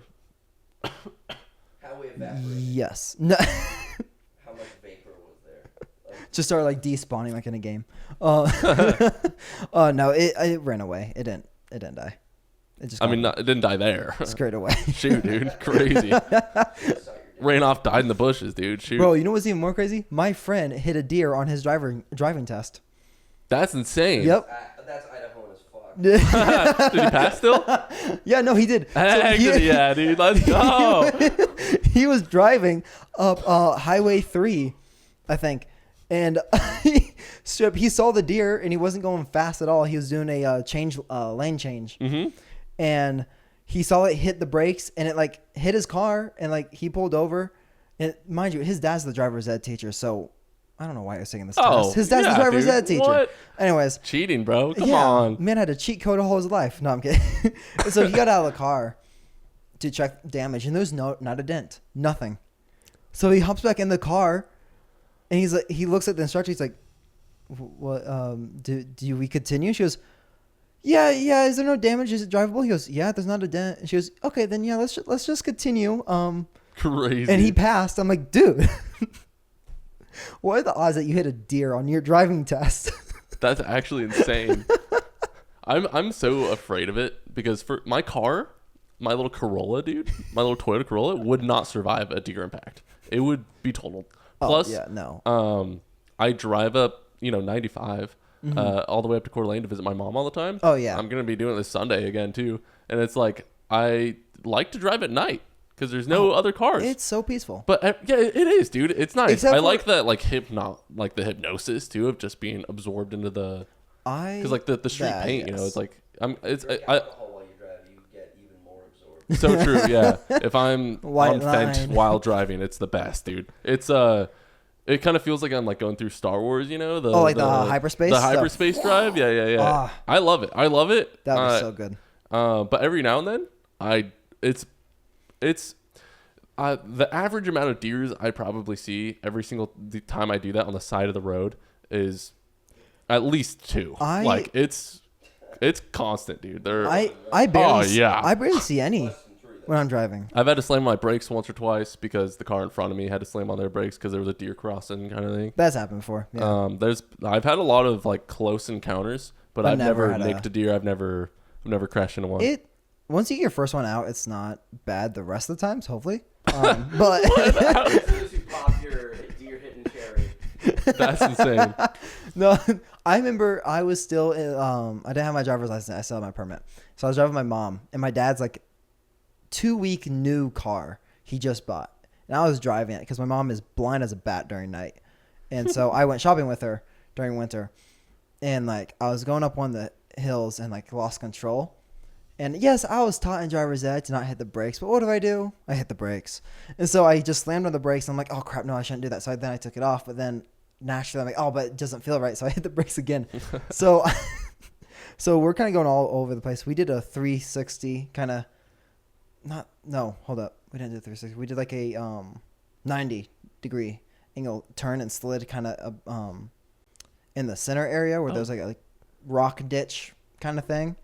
Dude, my heart was racing so much. And my mom's like, okay, are you okay? I'm like, I was speechless. Like, this was my first like ever close encounter of wrecking. And it was with my permit. I didn't even have my license yet. And I'm like, yeah, I think I'm okay. Like my heart finally went down. She was okay. Do you want to change spots? I'm like, yeah, I think that'd be great actually. So we changed spots, but yeah, no, I will never forget that. That was so much adrenaline was running through me that day. The only thing I've ever hit was I was on it was my first date with a woman ever. What a first impression. Yeah. So, well, thankfully we've been friends for like the past year. Oh, okay. So, okay, chill. It wasn't anything too crazy, but it was. We were at Corbin Park up in Post Falls. Shout out to Corbin Park if anybody knows what that is. The parking there is kind of trippy, but I was in my Honda Odyssey, my soccer mom van, dude. Missed that thing. And I just started to back out, and because of how like the rear view, not the rear view mirror, just like the actual window itself, it's elevated. Because the car is fairly, it's tall. It's not high up by any means, but there was just some rocks, like lining an area, and I couldn't see it behind me at all. Just hit it. And I just kept backing up because I was like, I need more time. I need more room to turn. Yeah. And I looked behind me. I was looking through the window. I'm like, I'm clear. Clearly not. Yeah. And then so we just bumped into it a little bit. Oh, man. Yeah, it wasn't anything crazy. It wasn't crazy. I was in an accident in my brother's car. He was driving his good old Subaru Outback back in the day. We were pulling out of our high school parking lot and we got T-boned going like 5 miles an hour. So that was cool. Yeah. Do you guys know why Idaho State Patrol has those 2 white lines on their cars? Have you seen them? I've seen. Yeah, I've never questioned it though. Yeah. It's so that drunk drivers think it's the road at night. Crazy manipulation No way at the that's best. true, dude. It is. How does That that make sense. What is a drunk driver? Oh. Because their vision's distorted. They're not gonna know. 2 white lines. Gotcha. At So, night, okay, yeah, that makes Yeah. sense. you know, Yeah. They're not gonna pay attention to that. That makes sense, dude. It's so interesting. That's manipulation at its finest. No. I love Idaho, dude. Let's just troll these drunkards, dude. Dude, Idaho is. These harlots. Do you drink Dude. alcohol? Yes-ish. Kinda. Do you think it's a sin or It's not? What do you think the Bible says about it? What's your If you your get take? drunk and lose control, then yes. But if you have control, you're good. I agree, dude. I Because fully agree with that. dude, sitting out on a porch, having one a day, like just having one, not a one day, but having one and just sitting out on a porch or front or something, it's relaxing. Yeah, like sure. it's just nice and like people watch. It's kind of weird, but people. I like watch. people watching. People watching is so fun, People watching is rad. dude. I do that. I people watch all the time. It's so fun. The things you see and hear, stalking people is also fun. Oh, have you ever been a stalker? I've stalked a few people. Hey, yo. Insane. Okay, elaborate, dude. Get into Okay. that. I want. What does that even Just mean? leave it there. No, okay. To what degree? So here's the thing. Like I said, I had to go shopping with my mom, and she's slow as molasses. This woman is 4'9". She's slow. It's boring. 4'9"? Yeah, maybe 4'11". She's short though. So it's boring. She's slow. I don't want to be there with her. No offense, mom. I just don't want to be there. So I'm like, I have to find ways to pass the time. And it got really boring to look at the toy section and the video game section Got to go to the Lego section. for 2 hours in Walmart. So I'm like, okay. So what I did was I would find someone and follow them around the store Oh, and just stalk them that's wild. and eavesdrop on their conversations. This is going to sound weird. I have pictures and videos of a couple talking about. No, that's insane, dude. of- That's like actual psychopath activities. Awful behavior. What? Of this couple just talking about a baby carriage that they wanted to buy. That's insane. It's one thing if it's like a dude talking about him shitting himself. I'm gonna record this. It's another thing when it's like this family's. This young family's planning to have their kid. I deleted. I think I've deleted it. I would have to look back through my gallery. That's insane, dude. But I just got so bored because I'm like, oh Your my CIA gosh. agent is just like this person. Holy moly. Dude, It would just you got ever work so for the boring. CIA or FBI? No, probably Clearly, you'd be good at not. Not it. unless they get rid Yeah, of. I was just gonna say you'd be damn. Yeah. All I the people in- truly, if you ask for my opinion, I think stalking people is a good skill to have. Crazy. I think it's a good skill because it hones in your awareness. And bro's like, I'm not a killer. I'm not. Yeah, like whatever, dude. I'm not, bro. He's gonna kill someone on campus. He's gonna be the next I have stalked someone on campus. fuck. It was a faculty member. It's okay. It was not a student. That would be freaking creepy. My man. It's a faculty member. I saw him have some biohazard bags, and I was curious where he was going, so I just followed him. Oh yeah, that's cool. Like he went. That's valid, He went to like the honestly. greenhouses That was across one of valid. the buildings. I'm like, oh, never mind. This was pointless. I went back to whatever I was doing. But yeah, no, I just got bored in stores, so I would just kind of follow people. Listen feel to what like they talk about. In Walmart, I'm pretty conscious about like who's around me and who I've seen before. Like, That's another skill you pick up. You know who's around you and how many times you've seen them. Yeah, I don't mean- think that's from stalking though. yeah. Oh, probably not. That's just Human being. that's from like, is this person stalking me? That's what I'm more worried about. Yeah. Like, how often were you just like in the same aisle as these people, just standing next to them? Across. You can see through the aisles. You're insane, dude. That's insane. That is like real I got stalker bored. behavior. I stopped doing it when I was like a junior. So I stopped in doing college. It. Nope. Okay. I stopped I doing guess it what after a else do you while. do in St. Mary's for 2 hours? There's Yeah. nothing. So true, dude. I will never Actually, speak, St. Mary's, that I would do that. I will never speak any good about St. Mary's. Really? There's nothing. It's good- pretty. It's okay, sure, but there's nothing. Like you live there for how long have I lived there? 8 years. There's nothing there except for sex, drugs, drink. That's all you have. That's all you need. Where'd you live before St. Mary's? You only lived A small town in Centralia in That's where I Missouri. was born, dude. Missouri. Oh, Centralia, Washington. That's where I was Yep. born. Missouri, Centralia. Still very not a fan of the town either. Love my people back there, but not a fan of it either. Dang, I didn't know you grew up in the South, bro. Midwest. Really? Missouri's, I guess so. Missouri's Midwest. I guess so. It's like it's on the edge. Anything below Arkansas is South. Arkansas and below, or Arkansas is not? Arkansas and below. Okay. I thought Arkansas was a Midwestern state till I worked till I was working in Atlanta. Figured out it is The South. part of the South. I'm like, oh, interesting. There are, I think, 100 American alligators in Arkansas. Whoa. Only 100. I think so. Yep, minimum. Oh, crazy. Like, how many are in Florida? A lot. They have Too many to they have count? an alligator land park. Not land park. That doesn't make sense. They have an alligator park. So a lot. You can also wrestle an alligator in Florida. I mean, you can wrestle an alligator anywhere you want as long as there's an alligator. And the cops I mean, aren't. true. I mean, even if the cops are, what are they illegal- going to do? Stop you? Like, what, dude? I think If they tase you, then the gator's just going to win. Like, the best thing they can do is root you on or try and shoot the gator. I love gators, dude. They are so adorable. No shot, dude. I love them. I'm not into the reptiles. They're not love it for them. me. I don't feel like they have any emotion behind those little beady eyes. When I was working in Atlanta, my favorite position was with the alligators. Favorite position. Loved it. What does that mean? Position? Yeah, so What okay. kind of position is the alligator position? Alligator crossing. So I just had like a little podium and taught people about the alligators. But I just love Dude, them. you've lived a crazy life. What? You were Oh, did you what, not know where- 12 talking about alligators to people? You were at a No. Wait, whoa. This was the summer. I went to Oh. Atlanta for 3 months and worked at the Georgia Aquarium. Oh, okay, rad. Yeah, no, I just worked there.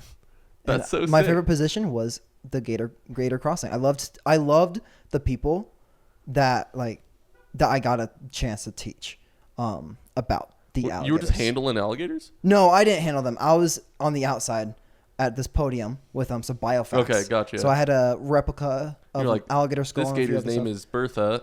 Actually, yeah, no, they did have names. Dude, tell me Yeah, some no, so they gator had some names. names. So they had, oh crap, mojito, daiquiri, and 4 other alcoholic drinks that I don't remember, but those were their names. Those are some good gator names. Bo. Crap, forgot their names. And 2 other albino alligators. Oh, whoa. We had 3 albinos. That's cool. But yeah, no, I loved teaching the guests about them. I loved that job. Do you like Georgia? Yes. Like compared to here? Maybe. No, not compared to here. Mm. I Atlanta was okay. Georgia, I loved. Atlanta was okay. I hear bad things about Atlanta. Bad things about Atlanta? Yeah. I don't know. I never experienced any bad things. Weird things for sure, but not bad things. Yeah, okay, cool. I Good mean- stuff. I've never been to the East Coast or anywhere south. I mean, I've It's been enjoyable. to San Diego. It's beautiful. But, no, that's all west. I've been on Yeah. the West Coast, all up and down, but that's kind of it. I think Washington and Oregon. I've never been to California. Yeah. You've been like more broadly around the country. That's good stuff. I've been, Georgia, Maine, Have you left the country? Canada. Oh, okay. Besides Canada? Nope. Canada's kind of. I would love to go overseas. I want to visit Iceland so bad. Dude, that'd be So sick. bad. Okay. Where would you want to go? Overseas. Well, I went to Vietnam, which was really Oh, that's cool. right. That's right. You went on a mission. right? But where would I want to go? Yeah. Iceland's definitely up there. Switzerland would be cool. Switzerland New would be cool. Zealand's kind of like the generic Okay. white guy voice. You know? I think Russia would be really fun. I think I would really enjoy interesting. Russia. I've never thought about Russia. I've always wanted to go to Russia. Some Moscow, just like walking around looking at all the cool buildings and stuff. Be pretty sick. That would be kind of cool. Poland might be interesting. Don't think I would actually want to go, but sounds fun. I want to go to the Nice. Netherlands because I'm 75% Netherlands? Dutch. Really? Yeah. Hi, I did not Brad. know that. I didn't know he was home. Cool. Showed up. Man just spawned in. Yeah, no, dude, those sounds like fun places. I would love to go to Iceland or like not Japan. I don't know. Well, Japan, but like Japan would be cool. the Caribbean. I'm not racist, but all the Eastern nations and their cultures and stuff, I'm just like, I don't really care. I love it. I like it. You think so? Yeah. You're a fan, dude? I'm so sorry. I'm so bad. Oh, you're a good dude. You're all good too. Just wave to the camera. I'm so bad. Peace You out. too. See you later. I should start my own up. I'm kidding. Dude. No, I shouldn't. Okay. I shouldn't. No. Okay, You okay. totally should. Here's the thing. I'll let you cook. Okay, let me cook, dude. I've been cooking with this idea for a while, and I just need other people to jump on board. Okay. So, I need some friends to start up their own podcast. Maybe like 3 other podcasts starting up, right? Okay. With their own whatever.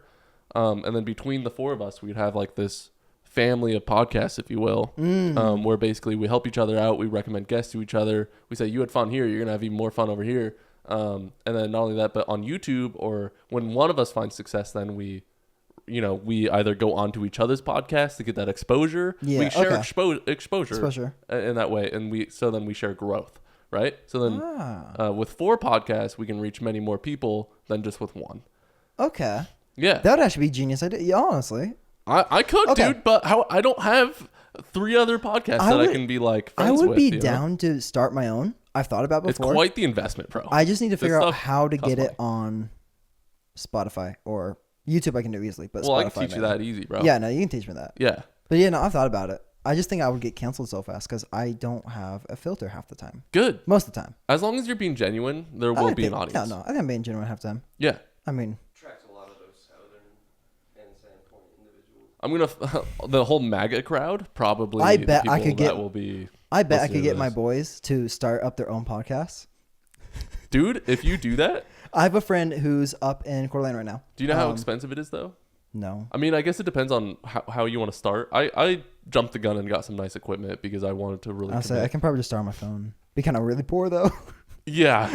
I mean, starting on your phone, it's just with a certain quality. I know for me, if I'm listening to a podcast, I want it to be You want it to nice sound to listen nice. to. Yes. So if it's from the phone and it's like 2 different people just in like an echoey room with audio levels that are fluctuating and it just doesn't sound good. It's like, I'm not sitting there listening to No, that that'd for 2 be hours, rough. you That'd know? be horrible. So it's like, you need something. Need something. Joe, what you're essentially asking all of the poor college students to do is buy Yeah. thousands of dollars Invest money. Of equipment. You got to spend money to make money, bro. just This to is true. get you like to get your podcast. It wouldn't just be to get it would be to get theirs as well. It's a symbiotic relationship. Yeah. It could be. It just Actually, takes no, it could be. It can. they would really want to do it.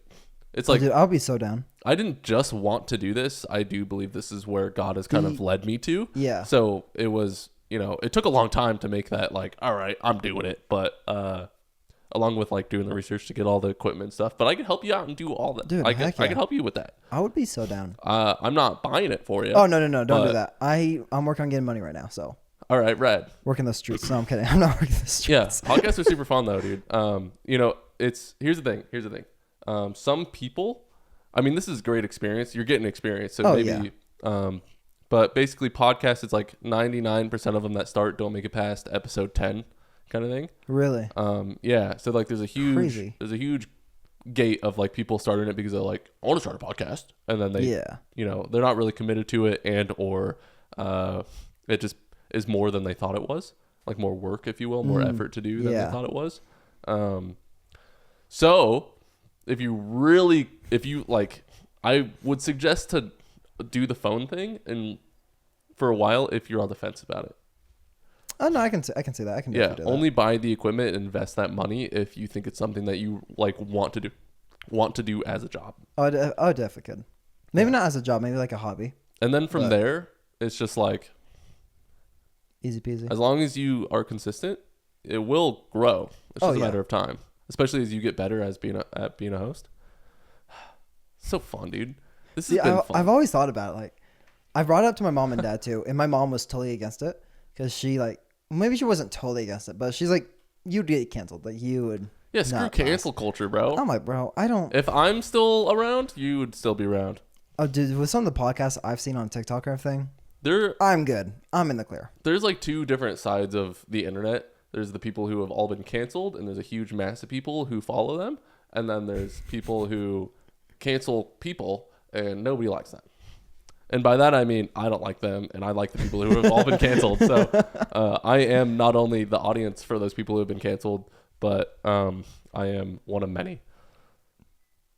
That makes sense. There are people who say controversial things that go against the mainstream media, if you will. And people get so like the comment section's like always my favorite.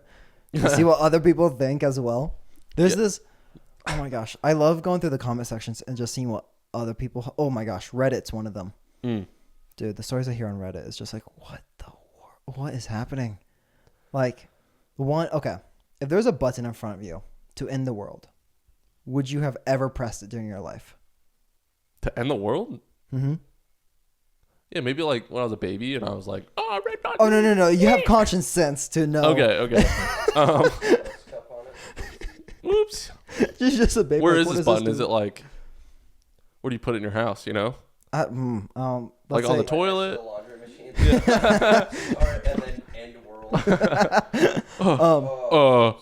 Which one do I click? How about like it's on a podium in like your living room? Front and center. I don't think I would click You that. have yes over, just like, hey guys, don't. No. I don't think I would click it. Dude, my I friends don't would think it'd press be a it so problem for me. quick. Yeah. If I told them what it was about, they would be like, right immediately. No shot, dude. I don't Dude, think I I have a would. friend who would. I don't think I would. You don't think you would? No. I think I would have been I'd close trip into to. it. I'm clumsy enough. I would click it on accident. I'd like moving a couch and my butt would click it, you know? Bro, Alright. dude, I hate moving couches. Shut up, dude. I got a Pixar mom butt, dude. Come on. I think I would Anyways. press it. I think I What? would. I think I would probably thought about pressing it. You're insane. Like my hand would hover. Good thing. If you were God, you Oh, would be ruthless. dude. If I was president, I would want to start the purge. That's great. You know how And bro's like, I'm a nerd. you know how beneficial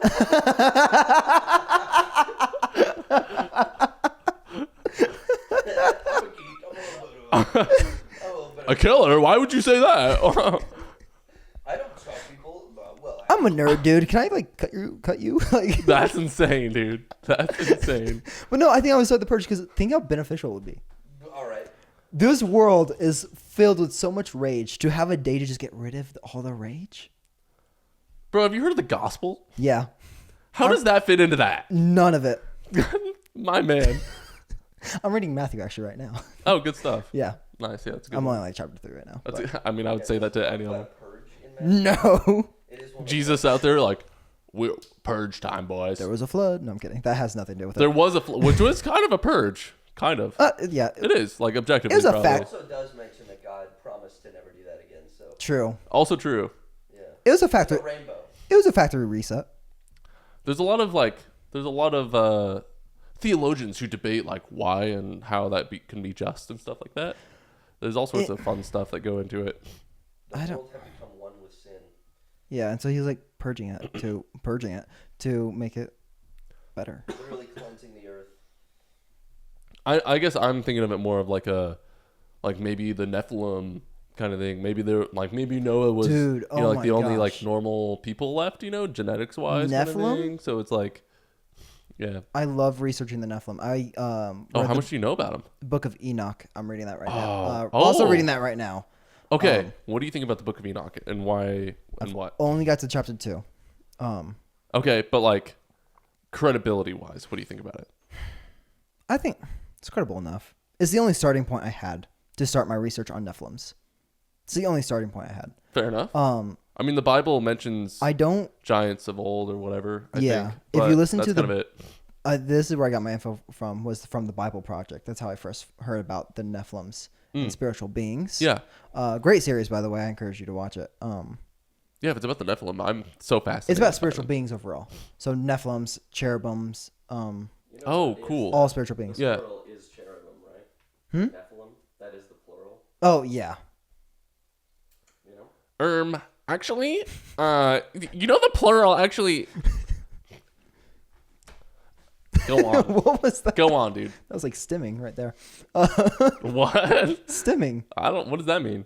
It's like when a retard kind of like goes like, "Ew," you know, Nice, like alright. like Cool. Good stuff. that's what it is basically. That's an insane timing. Oh, all right. Break time? Break time, yeah. Break it right there.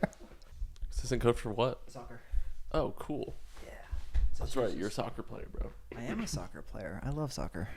What's your position in soccer? I was midfield.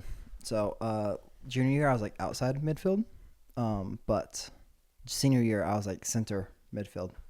Brad. I got knocked in the face with a soccer ball. I did every single... Man, have you ever been hit in the face with a soccer ball with glasses? Nope. It hurts. I would imagine so because it's like also going like the frame's gonna like knock into A you. soccer ball is kind of soft when it's going 10 miles an hour compared to glasses. Oh yeah. Yeah, yeah, Okay. yeah. I was like kind of like, what do you mean? It wasn't soft when it hit me. No, dude. Well, I mean, it's not soft at all, but it is malleable. So when a malleable thing going 10 miles an hour, if not faster, smashes into your non-malleable face with non-malleable plastic, it shoves the plastic deep into your skull and it hurts bad, dude. Yeah. It hurts. I got knocked point blank upwards in my nose. In my, I didn't know this at the time, but apparently when you get hit in the nose hard enough, it activates your tear ducts, so you start crying. Oh. I didn't know that till I got hit. No way, dude. So my eyes started to tear up. Imagine if ears could tear. Anyways. Oh, gross, dude. Leaky ears. Ugh. Ew. Be like a leaky faucet. Anyways. Ew. It's like weirdly warm too. Oh. Oh, that may be soothing. Anyways. Well, yeah, I mean, like warm water in the ear doesn't feel bad. Doesn't feel bad. I mean, I've had to do it before to like unclog my ear. Like, Yeah. Put the hydroperoxide in and then. Yeah. Yeah. Yeah, Okay. like I that loved feels it. good. That did feel good. But anyways, got hit. I started tearing up, and my friend was like, "Walk it off." I'm like, "Dude, I can't see out my eyes," and so the ref sent me off. Because there was also blood coming out. And a high school rule is if there's blood, you gotta be sent off the field, which I think is stupid. But Yeah, if there's blood, that's just game on, bro. yeah, That's when the game starts. I just went to the water fountain, splashed water on my face. I went to grab a tampon to shove it up my nose. That's But one way to do it. it stopped bleeding by that point, so I'm like, oh, I don't need the tampon. So I mean, if you're going to wherever a tampon is, probably like tissue paper. I don't. No, it's like this little like small little circular thing that I was just gonna shove up. Well, like, where'd you find that though? Oh, it's in our med kit. Oh, okay. We Like, you didn't go to like a bathroom. No, we keep tampons in our med kit because they are good at absorbing blood. That's their Oh, main rad. purpose. All right, cool. Yeah, so there we you go. just shove it up our noses when we are bleeding. So true, So- dude. I've had to Yeah. shove it up other places when I was bleeding. No, Not just kidding. no, I'm kidding. Yeah. I used to keep tampons in my car because I got tired of women complaining that they didn't have an extra pair. Bro, what? So I just kept a box of tampons in my car. You're just talking to a in guy case. who doesn't hang out with women. Oh, I had a 2-year-long relationship, and then I ruined it, and then ever since then, bro, I hang out with the boys. I can't say much. I've only been in short terms. So I've been in one long term. That's it. And then there was like a very unserious relationship that lasted for like 3 months. But at the beginning of it, I was like, yo, I'm moving at the end of the summer. And I'm like, you just want to hang out? no, okay, Yeah. that makes sense. So it wasn't anything, I don't know how to do I consider it a relationship? I mean, a type of relationship. Was it a romantic one? I mean, I've had some of those. Yeah. Where it's like, we're maybe, I don't know. That's kind of it, though. Yeah. Yeah. No, I don't know. My record ain't that good, but I don't know. I'm not a very affectionate person, so I don't express emotion very well. So I just don't. I feel like that's a huge thing when it comes to relationships, and I don't do it well. So I'm just like, I'm just not To a really- degree. I'm not cut out for this. Like, I'm not cut out. There's especially as a man, you have to balance it, I feel like. Oh, 'Cause there's a time to show emotion, and then there's a time to definitely not. To like ever. lock in. Yeah. Like, Well, shut up, woman. Not No, I'm even kidding. Don't say that. My object is trying to get me to do something, dude. Dishwasher. Sorry. Bro's just throwing out insults right now. What else, dude? Swear What I'm not else? sexist. Just the jokes are funny. Yeah, same here, dude. What's another good woman one? I don't know. Slave. Whatever. The slave. Oh my gosh, what was one I birth saw giver, on dude. TikTok? Like Child bearer. women, like I saw this on TikTok. It was like a woman was talking back to her husband or something. He's like, you know, women used to get slapped for saying things like that. That's insane. I'm like, bro. But yeah, no. Man, I wanted to say something. Then I stopped thinking about what I was going to say, which would have been way better. You stopped and just thinking started thinking of ways to insult women, which is so unfortunate that I went down that road. I mean, Because now I don't remember what I was going to say. It's okay. So we were talking about women in what way before we just started slandering? a loving way. In a loving way. In a romantic, like Yeah, I yeah. love women. I do. Unfortunately, for myself who doesn't actually have one. Same. But yeah, okay. That's right. Okay, so emotional men, pretty Yes. much. I think women say that they want their man to express emotion, but yet when they do, it gives them the ick. So it's kind of there has to be a balance. I forgot that was a thing. I think it's more that you feel their emotion. That's what they want. They don't okay. want you to be burdensome They want with you your to own emotions. sympathize. With emotions. Like Is that the a word? stoic and a man, yeah, they want you to sympathize. Yeah. Exactly. Right. They want you to be emotional in the sense that you can share their emotions with them in a way that relieves them from that emotion. Two single men talking about this probably isn't the smartest thing. But no, I feel like I fully agree with you. I know how women work. I know the women. I know women. Emotional brain anatomy. Yeah. Anatomy? I know. Oh no. No, just disclaimer, I'm a fool who is a single, bald. I'm giving my Man. best educated guess on women. Yeah, right that's now. exactly So, what this is. I'm trying to figure you guys out. Or you gals, rather. One thing. Oh my gosh. One thing. Like I hear women all say like, "Oh, men don't know, a way around women, heart wise, sexual wise, anything wise." It's the same thing for men. I have like throughout my years, I'm like I say that like I'm old, but like throughout my years, I'm like, yeah, women don't know their way around men either. Like, No. you don't got a clue. No. Like, we don't know anything about you. You don't know anything about us. Like, we were built different. Yeah, no. Not in like a prideful Like- way, but we were actually Like built literally, different. we are built different. like literally, yeah. We were born different to serve different ways. Yes. So like, I agree, dude. Yeah, but yeah, no. Yeah, and I think one of those ways is women are naturally, generally more in tune with their emotions than men. Men are. Men just feel them less, and I think that plays a role. It kind of then like their nature attends to the caring, and our nature attends to the.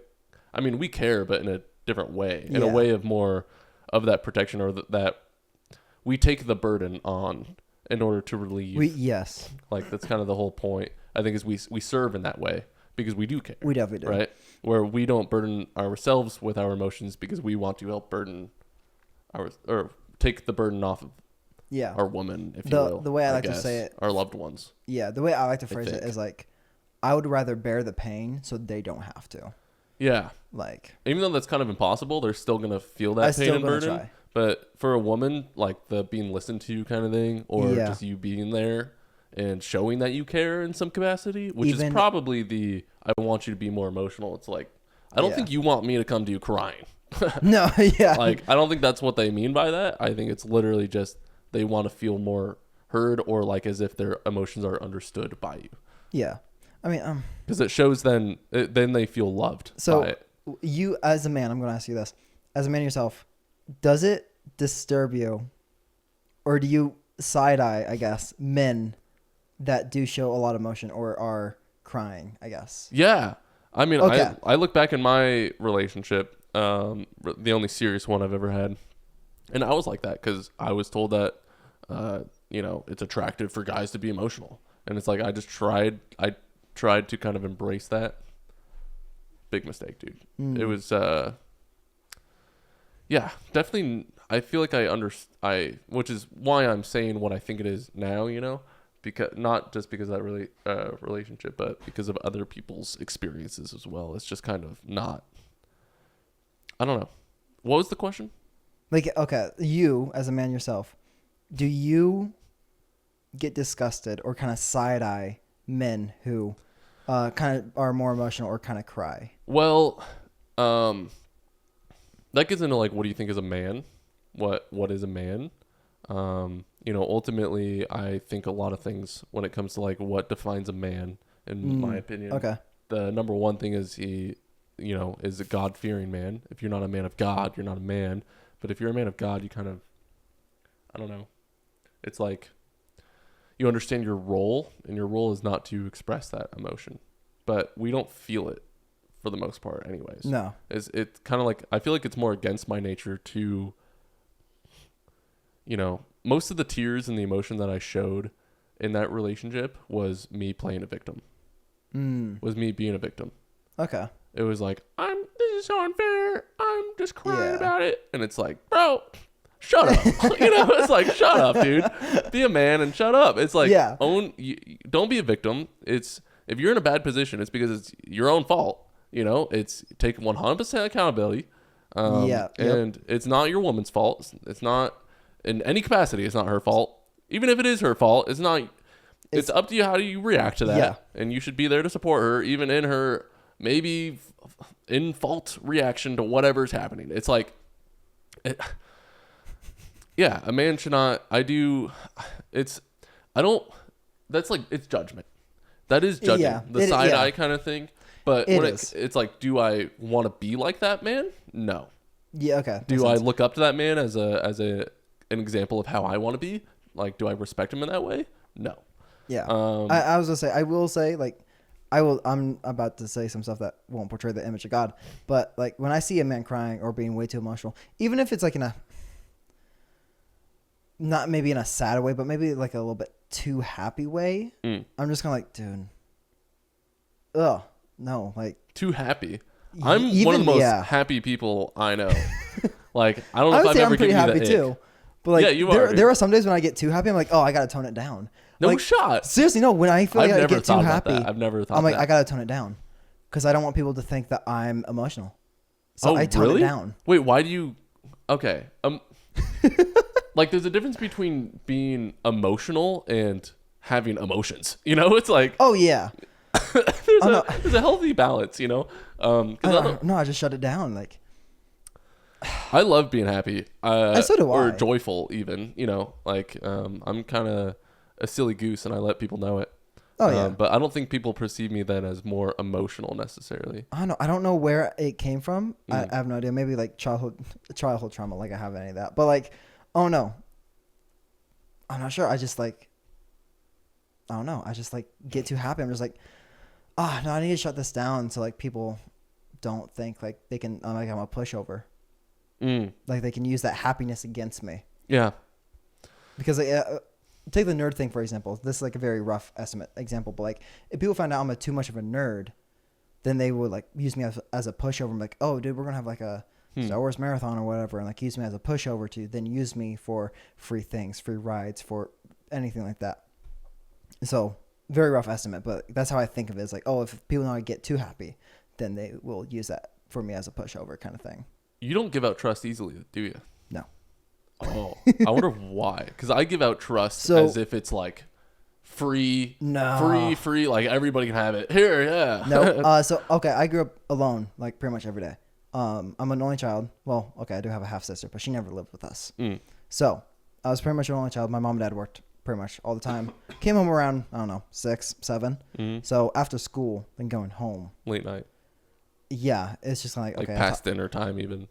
Sometimes some nights if they had like extra stuff to do at work, but like, it was just me like taught myself how to cook, taught myself how to be entertaining, taught myself how to kind of run the computer by myself, homework. YouTube helped a lot with it, but like till then it was pretty much self-taught. Very like introverted, didn't really want to like go outside, talk to people. Like, sure, yeah. I don't know, it just wasn't my thing. So I think because that lack of social is because I have lack of giving out trust. Because I'm not used to. I mean, have you ever been betrayed? Oh yeah, I've been betrayed. I've also betrayed people as well. So it goes both ways. I mean, like I'm sure I've betrayed people, but not like I don't think I've ever been betrayed in a way of something that would be, I would label as like traumatic or or like a big thing like that would make me lose trust in other people. I definitely have been. but I've also betrayed people like that as well. So Crazy, dude. yeah, All right. I've lived. I mean, yeah, maybe it derives from even your own, like. Oh, probably. I feel like like the perception of other people. I feel like does come from your own perception of yourself and what you would do, kind of thing. I've actually never heard of that before. That's actually that's genius. Is it genius? That's a good saying. You should quote. It's You like should write that one down. No, like you reflect yourself onto people. I think. Does that make sense? No, that does make sense. Yeah. Kind of like so that. it's like, I trust everybody, but I feel like I'm a pretty trustworthy guy. Oh yeah, no, I would say you're I trustworthy. don't try and break or not break what? I don't try and I mean, I guess break trust. I guess I don't betray. That's the word I'm looking for. I don't mean to. It's just like back then, like sophomore year and down, I was a very horrible person. I was not good whatsoever. I did a lot of bad things. So, one thing I do is I try and not only match everybody's energy, but bring more energy to the room. okay. And it tends to rub off on people. I don't know, kind of I like can definitely- people tend to match my energy when I'm throwing it out there. Oh, So, definitely. I can admit to that. I've definitely, like, before you came in, I was watching that, doing my work and watching that horror movie. Oh yeah. I was just in my own world, like. I brought no. Dude, I was had groggy. a terrible night last night, bro. Like I brought no energy to that. What do you mean? Dude, I was groggy. Like, I was like, oh my Same. gosh, like, I don't want to be here. But then when you came in and, like, we started chatting it up, I'm like, oh, dude, like, this is actually great. Like, I took out my headphones, finally, put away the stuff. I was having fun for sure. That was not fun. Then you're like, oh, do you want to be on a podcast? I'm like, oh my gosh, yeah. Rad. Like, yeah, no, you definitely brought, like, that this morning. Definitely, like, woke up. Good, dude. I'm glad I could have done that So, for yeah, you. no, I can admit, like, it definitely wears off. I was sitting there like, man, I'm tired. So was I. I took a nap before this podcast. Oh, really? Because I had such a bad night last night. Yeah. I had I'm feeling good ever since then. Heck yeah. No, last night wasn't that bad. No? No. I've had like a slight cough for the past 2.5 weeks, 3 weeks now. And last night it just kind of, I was hacking away, dude. Hacking away. Yeah, it's been getting better, I thought. And then last night just kind of, hopefully it's like the last hurrah or something. Yeah. You ever have those coughs so bad where you have to actually have a trash can next to your bed to spit all the stuff out? I've never done that. Really? Usually I just have tissues. I'm either blowing my nose or if I have a loogie, just kind of spit it into that. that This makes is like sense. super. This is an that icky makes sense. topic, but No, I mean, like, I've had trash cans off to my that's super my smart. bedside before. Because Well, I know I was gonna have it, so I was like, might as well. right now I am on top of a bunk bed, so that would be a little bit more difficult. Is it aiming Try and that? hawk a loogie over Will and into the trash can. That'd be fun. Dude, this actually reminds me of a funny story. This happened last winter. So me and my friend, we were given the job to house sit for one of our family friends. Okay. Mind you, this friend has drank gray water, if you know what that is. It's not really good to drink. And he Gray water is just like still water that's been not purified, nothing. Like, Okay, just yeah. straight up dirt water. rad. And not good for the human consumption at all. He drank it, never got sick. No, nothing. So I'm like, okay. But it was a powerful immune I'm system. like, this guy has an immune system. He has a strong immune because he system. drinks that. Oh yeah. Strong immune system. And so, like, we were housing for this for our family friend. Make sure that the house stayed warm. Left once the fire died down and everything. So we're starting to leave. And he goes, I don't feel so good. I'm like, nah, dude. Like, this guy's never been sick a day. We've been friends for like 9 years, and I've never once seen him sick. So I'm like, no, dude, you're all good. He's been he's been drinking gray water for 9 years. No. This is just a one-time thing. He never got sick. I'm just okay. saying he has a strong immune system to Gotcha. paint the picture out. And so I'm like, no, dude, like, you're good. Like, you're not sick. You're good. You've never been sick. You're telling him, no, you feel fine. Yeah, no, that's basically what I'm doing. I'm like, no, dude, you feel good. He goes, no, Paul, I think I'm gonna puke. I'm like, no, dude, you're good. Like, you're okay. So we start heading out the door. And as I shut the door and lock it, I just hear him like, no, dude, I think, and then I hear it just like the sound of someone puking. Oh. And I'm like, oh. I turn around. I'm like, oh, you weren't kidding. Ew, dude. I thought he was lying. So he continues to do his thing. Mm-hmm. I'm sitting on the front steps watching. I'm not looking away. I'm watching him. And once he gets it all out, I'm like, you okay? He goes, yeah, I feel better now. I'm like, okay, good. And so then I follow him home just to make sure he had to like pull off just in case to puke. But he got home, so then I went home. I texted him next day. I'm like, hey, are you good to come like house sit with me? He goes, no, dude, I'm like puking blood. He wasn't actually puking blood. It was a metaphor saying that he was still puking. Crazy. So I'm like, okay. So I went the next day house sitted by myself. So boring, by the way. I was there for 3 hours. Nothing to do. Yeah, house sitting's not always the most fun. No, they had really no food for us. Mm-hmm. I just had a ball and I was on the floor just tossing it up. You're getting paid though, yeah? Yeah. No, we got $50 at the end of it. Oh, nice. Yeah. But anyways, it got done. I went home. That night, I'm going to sleep. I wake up probably like 4 in the morning, and I'm like, I don't know why I'm awake. Maybe it's insomnia. I don't know. I lean over. I'm trying to go back to bed. I'm like, no, this isn't comfortable. I go back on my right side. Nope, this isn't comfortable either. So I lay on my back. Nope, this isn't comfortable either. And then I'm like, you know what? Something just doesn't feel right. Something does not feel right. So I sit up. I'm like, no, I don't think I'm sick. And then I'm like, you know what? I told Hunter the same thing, and I was wrong. So I get up. My friend's name is Hunter. I get up, and I get to the toilet. Right when I get to the toilet, it just comes out. Oh. And I try to do it very quiet because my dad works at a hospital, so he's like very like on edge about everything. Like I had like a cough or a sore throat for 3 days. He's like, it's strep. I'm like, Dad, it's not strep. Calm down. So I'm trying to be very quiet so I don't wake him or mom. And so I'm trying to be quiet. You're just puking quietly. Trying to. And so I flush the toilet. I'm like, okay, that's all good. You're just Pretty much. I was like, oh try gosh. to keep it quiet. I go upstairs. I'm like, oh, okay, I feel good now. Like I need water now. So I go up and get water. Instantly, right when I get upstairs, Paul, you okay? Bro, how did you know? Bro's insane. I thought I was quiet. He goes, were you puking? I'm like, dude, how'd you know? I'm downstairs. My room's downstairs. Mm-hmm. And they're upstairs. I'm like, how did you hear? Whatever. How far away was the room? So the bathroom's like here. You have to go up the stairs, around, and then down the hallway. Okay, so it's not directly above. No.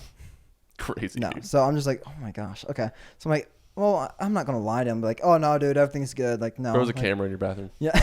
It would be my Bro dad. stalks you. That would be my dad's bathroom. That'd be scary. He's Oh. recording himself. Oh, that's a move.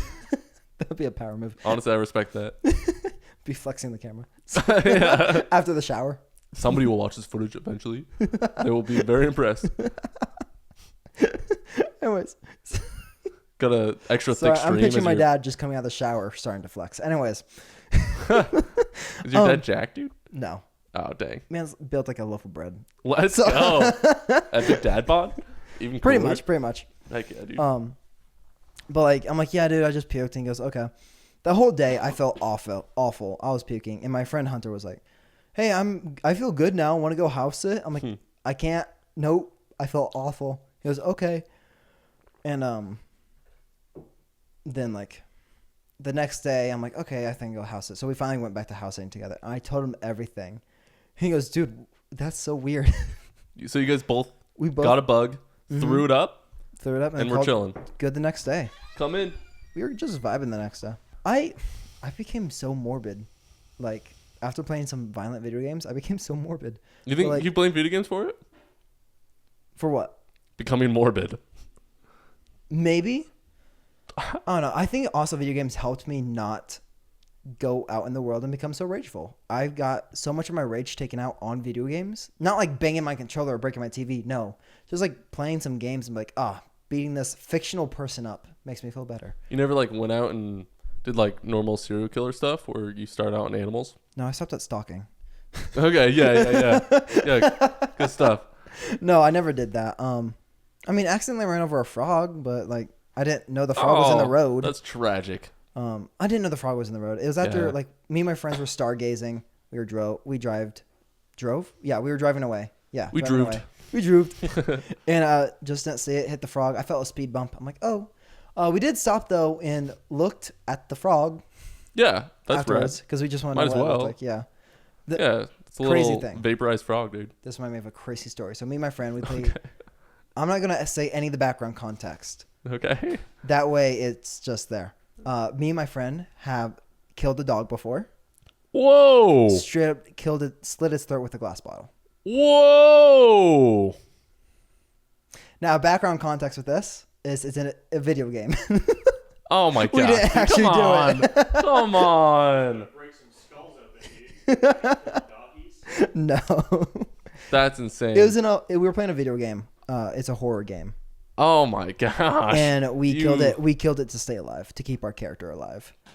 Oh sure. But I like to say that out loud though, just to get people's reactions. But I don't ever mention the video game I part. was flabbergasted. Yeah. I'm like, you're what? What do you mean? What's funny about it though is in the video game, we knew the option was coming up before it came up. Me and my friend instantly said, "Do it," before it even showed us the prompt. Because of no mercy, dude. We had to stay alive. We had to stay. What game is this? It's called crap. Describe it. Crap. What's it called? Describe it, and the name will come to you. So you play as this group of people. You're a group of 5 people. I have the games actually at my house. 5 people. Eh? It's in a season 1. It's the finale episode.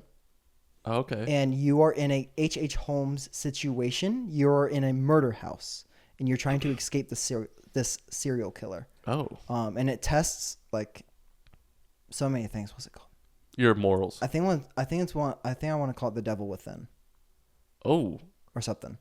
Yeah. So It has devil in the title. your sin. Oh, the name of the game. That's what you're saying. Yeah. Devil Within. The Devil Within. I think it's what it's Sounds called. about right. But So it's like testing your morality, pretty much. It's called the anthology. So you guys just went into that like, we're making it out of this house, and we're gonna kill everything. We end up getting 3 of our people killed and only getting 2 out of 5. That's crazy, dude. Mm-hmm. That sounds like a fun time. It's a though. fun game. I love Yeah. horror games like that. It's like Until Dawn, basically. I don't know what that is. Until Dawn? Yeah. Oh, dude, it's such a fun game. I'm not a big horror guy, bro. Oh, I gotta get you. I into struggle. Horror. I gotta get you into horror. No. Yes, No. yes. No. Because Ah. here's the thing. Here's the Okay. thing. I am one of those Christians who is like, it's a little demonic. It can be at least. okay. I think there is horror out there that isn't. But a lot of the stuff that I have seen in terms of movies, and or games that I've played, it's pretty demonic. Okay, so I will say these games, I can see where you're coming from because my mom also thinks the same thing. I like horror though because of the thrill, the adrenaline. Yeah, for sure. I'm a bit of adrenaline. It's addictive, dude. Bit of adrenaline junkie, but That's why I liked it too. yeah. But these games are like only the first one has like a pentagram. My man. Like it's a lighthearted thing. Only the first one's like a little Satan. No, it's only like this one scene, but once you play the game throughout, it turns out you're just hallucinating the whole time. But I mean, like, you can do a horror movie or something like that where it's very suspenseful and it's not something like monstrous or not something that. But I mean, like, anything horror usually derives from taking something innocent and twisting it, which is exactly what sin is. yeah, true. So it's kind of just like, I don't know. Like, if you made it somehow where you were in a house and there's like a thief or something like that, it's like, feels a little less demonic, but, Yeah, you know. I don't know. It's just like, I but can then see where you're again, coming from. I also play all sorts of video games. I mean, I haven't played games in a while actually, but I play them every night. You know, it's kind of like I can be pretty hypocritical when it comes to that. So Yeah, because I'll watch other movies. At least you admit it. At least you admit it. Be Yeah, like I mean, hypocritical. I'm not gonna stop anybody else from watching it. Yeah. Whatever. Like, I don't think it is necessarily a. It's not something like it's never about like being a better or worse Christian. Yeah, Right? yeah, I don't think has anything to do with it. No. I think it's literally just down to preference of like. it really is. Because there's some movies I watch. Here, I do have an argument actually. Oh yeah, no, go ahead. I just thought of it. Like, you are what you eat, you know? You are what you consume. And I think that's more than just food. Oh, you are like what you watch and everything play. I think your thoughts control, you know, how you feel in your actions and all that. And you can control your thoughts. But what controls your thoughts is usually what you kind of feed it. This is true. So if you normalize stuff like that, then it becomes yeah. normal in your mind.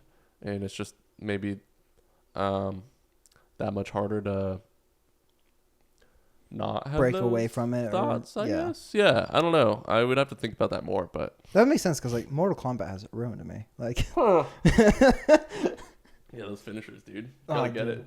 I remember I told my mom when I was younger, no, I don't think I'm ever gonna buy Mortal Kombat because it's just way too brutal. Oh, Kid really? you not, 3 months later, I bought Mortal Kombat. You're insane. Yeah. Because That's like the appeal. Because the more I watched the finishers, the more I was like, oh, they're just so satisfying. Yeah. Unfortunately, they are. But yeah, especially one of my favorite fatalities is Cabal's. He puts like his hooks in their mouth and like pushes them forward to kind of break away the jaw and like separate this level. I liked that finisher just because of the bone sound. Ooh. Mm-hmm. Just the snap of the break. Hearing the grinding before the. Ooh. Yeah. Yeah. The. Yeah. Then Only reason why I liked that fatality is my favorite one too, because of the sound. I've never played it enough to know Oh, the fatalities. I But played it way too much. have you ever played Smash Bros? I have. Like fighting games. I suck at it. Oh, okay, cool. Yeah. I love Smash Bros. I suck at it. I do enjoy it though. Like I just like it's one of those games where I was like, I feel like a little kid. Like I'm giddy about it. Like oh my gosh, Yeah. I'm part of something. Like It's but fun. I dude. suck It's at fun. it though. Here's another point where like I can be very hypocritical with it. It's like dogging on horror movies and stuff for like being demonic. It's like then I go play Call of Duty and just shoot people up. It's kind of Oh yeah. you know, it's like come on, like one is just a little more obvious about it, but it's still like I True. don't think God is like, good job, dude. You just slaughter those guys. That was good. You know. Dude, your kill streak's 5. Oh my god. No way. Oh So yeah. you know, yeah. it's I don't know. But I then get again, when it comes to like fictional stuff like that, or not, whatever. I don't. You're an English fella. Is I am. fictional real or non-fictional? Non-fictional is not fake. So a good way to tell is Okay, so non-fictional. yeah, so it's all not fake, fictional. Fictional fake. So it's like, where's the line then of like, what should I allow myself and what shouldn't I? Where's This is- the line? yes. Where's the bar? That is a discussion I had with one of my friends as well of because I was writing a poem and I said I think it was You can whip it out if you want. I'm not gonna You could also whip out the poem. I ain't gonna read out this poem, no. Not this one, other ones I Okay. would. Okay. But it brought up the idea of like, are words violent? Like, are they violent themselves? Do they cause violence? Are they violent? And kind of like, I don't know. It's a very hard question to put into words. I see what you're saying. But- I would say no. Yeah, that's why I said no as well. Yeah. But the more I researched into it, the more like, okay, maybe it does. Because I mean, I think think about words can hold violence, but inherently they're empty. yes, it's what you mean behind them. Yeah. It's what you mean behind them. Or even how people perceive them. This is yes, perception is a guess. huge thing about wording. But then again, it's like, it's like let's say I say something not woke, right? And some Yeah. woke person is like, I'm offended. It's like, I did not mean violence by that. I bro. find that funny. It's like, it's kind of, Yeah, like it's like technically they perceived violence in it, but it's like, does my words actually hold violence? No. yeah, like a good example is around my family. I also grew up with it. I say retard a lot. Like oh my Amen. gosh, like what I did is just was retarded. I use it quite a bit. The first time I said it around my sister though, she got so mad at me. Oh yeah. And she goes, "You don't use that word. It's offensive, blah, blah." And I was just like, what? Like, Yeah. So I'm like, yeah, and like, it's your choice to be offended. yeah. And I'm like, It's also your choice to not be offended. she goes, "Do you know what it means?" I'm like, yeah, it's stupid. Like, I don't know what it actually means. I just use it because when I was younger, we would call this bedroom the retard room. Like, that's what we called it Yeah. There when I you was go. a kid. So, like, I just grew up with it. Well, it used to be a proper word for it. Yeah. Yeah. And so it was like, I don't know. She got so offended about it. And so now, like, when I'm around my sister, I don't say it. But, like, I just say it more. It's kind of more of my dialect. And I would be lying if I say, I try to fix it. I don't. No. It's just, Whatever. I say it. You know, like I was talking about being a victim earlier in my past relationship and stuff. Yeah. And it's like, it goes hand to hand. You could be a victim about anything. Oh, And the you whole really idea can of be. being oppressed by somebody's words is full on victim. Oh, like, yeah. I don't have any There weight was or a time great for example it. about one of my relationships is I played the victim for one of my relationships, even though I was also the one that was in the wrong. It's like I was in the wrong, Yeah. but I played the victim like, oh no, she screwed me over instead. Well, right. That's so exactly I'm what gonna it is. sit Yeah. here and be pity about it and cry, Yeah. and just play the victim. Yeah. And it wasn't until like a night where I was looking at like past photos of us, where I was like, why am I playing the victim? Like, I was in the wrong. Like, I need to grow up and mature and admit that I was in the wrong. And now I do. Like, I know what I did was completely wrong. Yeah, dude. And because of it, Good I became a stuff. better person. I burnt the photos because I was letting go symbolism in a way. Yeah, heck yeah. Yeah. Nice. But I was like, dude, I need to grow up. Like, not play the victim anymore. Good stuff, dude. Like, yeah. But no, I can definitely see what you mean. Like, So, but then you also need to be aware that your words do hold true. meaning, Yes. and your words do hold weight to them. Mm-hmm. Whether people perceive them or even get a reaction from them, that's up to them. Yeah. But people will say words because they have weight behind them, to get a reaction. So it's a whole other Yeah. thing of not being a victim. I think that's also like, So then you need to be the one to, depending on what you're saying, I guess, like if you're trying to make somebody mad, it's like, why? yeah, Now you're it's not. yeah. I guess I don't know how to describe that. Immature? Like, yeah, sure. Maybe immature? That's immature. I would say that's, yeah. Yeah. I would say that's I don't know if immature. that's the best word I to don't know. describe I've it. had For some the people- lack of a better term, I'm going to call that person immature. Yeah. Oh, no. I've had people try to piss me off before. And I, like, used to have anger issues. Now I don't. That takes a lot of discipline. But it's in my family. We just are a rageful family. Anyways. I just had to, like, my dad used to yell at me a lot when I was, like, a little kid. Not like in an abusive way. Holy crap, no. But like as a disciplinary way. I was a horrible kid. Like it took me like the fourth try to realize, oh, I probably shouldn't do this. But because of that, as I got older, I just don't like yelling. So now like, I just don't like yelling. I don't think I've ever heard you yell. No, I don't. I mean, like, how many people did I hear yell, though? I don't even think my closest friends have ever heard me yell. How many people yell? I guess you mean like in an argument. Yeah. Argument wise, like angry wise, I've never yelled because I just don't like doing it. I usually tend to like shut down. I'm able to flip on and off my emotions very quickly. I can be like showing an emotion the next and then just turn it off. Do you think that's the immediately. proper way to handle that? Oh, definitely Do you not. okay. But Alright. no, definitely not.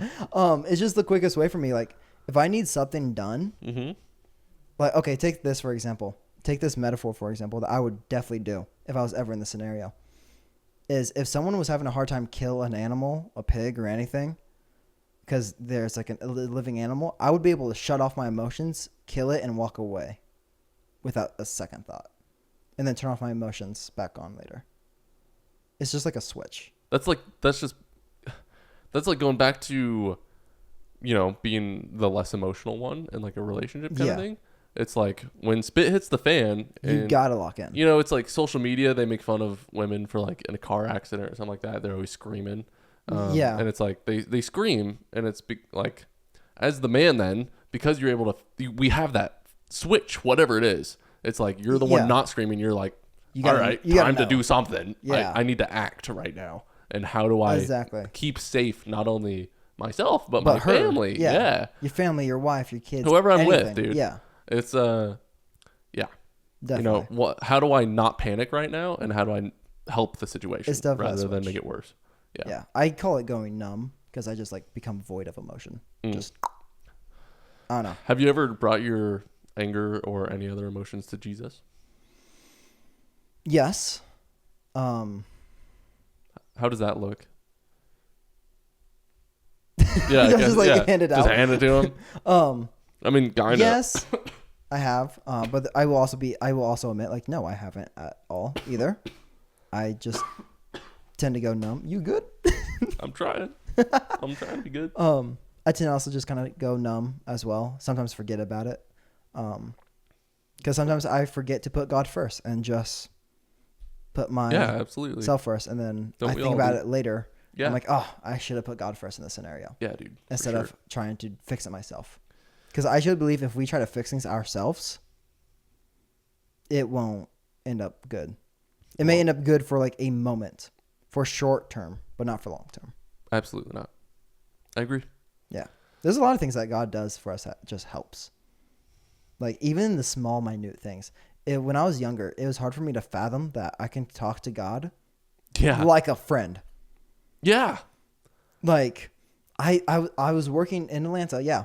I was working in Atlanta, and I was so worried about coming back here and not having a job. I still don't have a job, but Nice. work in progress. But like, I was so worried about podcast. Woo, dude. Honestly, but I was like, Come on.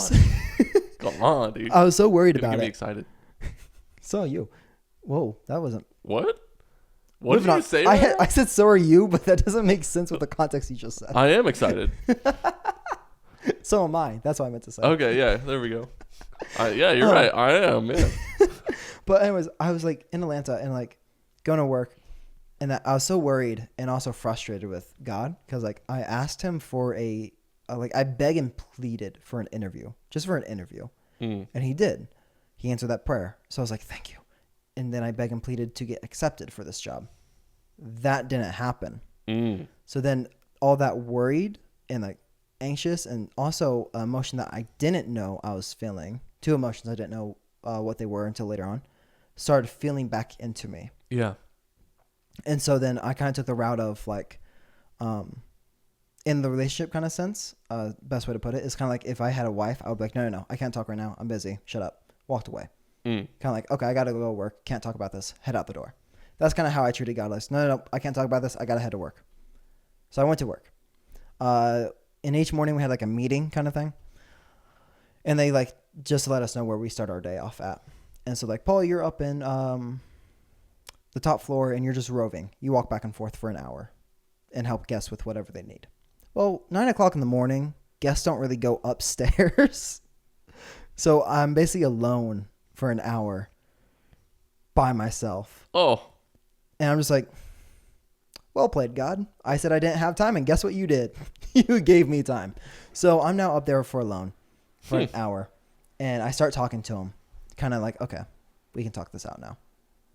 And the two emotions I felt towards God was rage. I felt anger towards him because he didn't answer my simple prayer of getting a job, getting accepted to that job,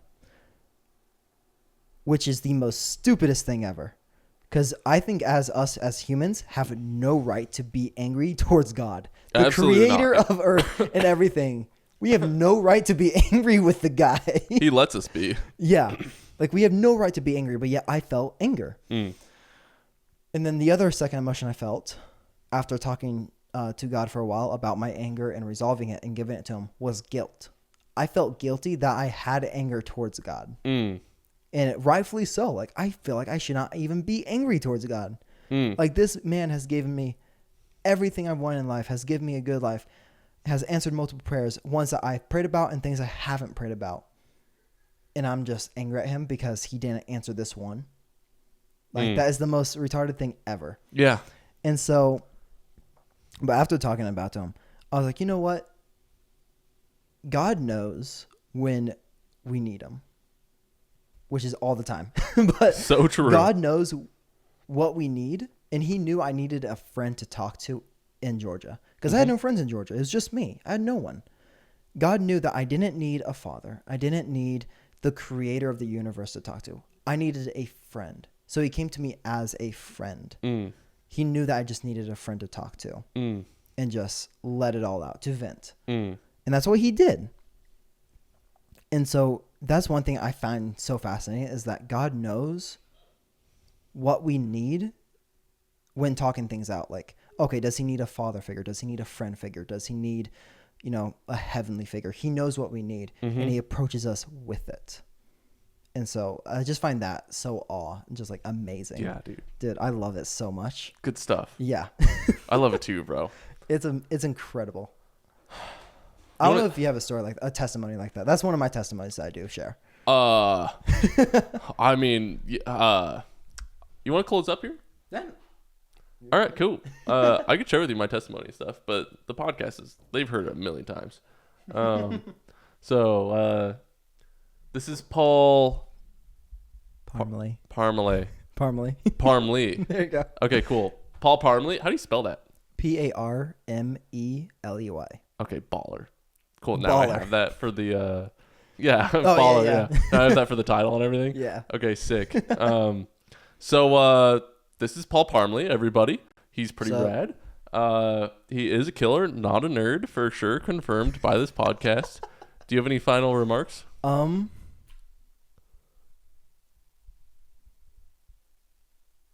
Oh, you know what? Yeah. Final remark would be, if you're not sure about a scenario and it's like new to you and unknown, do what you think is best. Pray for guidance.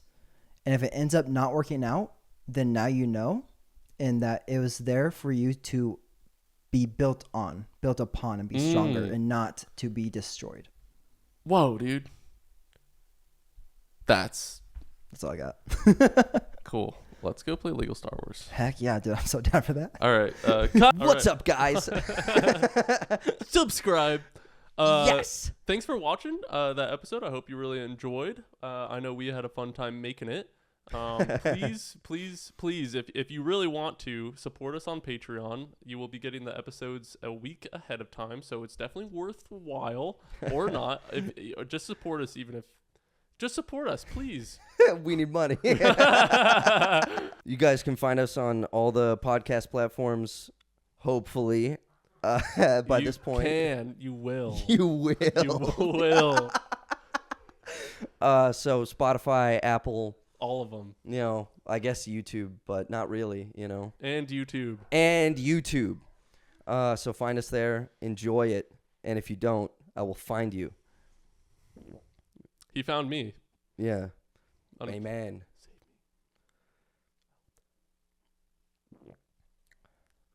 All I right. think that's kind of it. Shit. Okay. All right. Off to Denny's. That's a damn good. Yeah.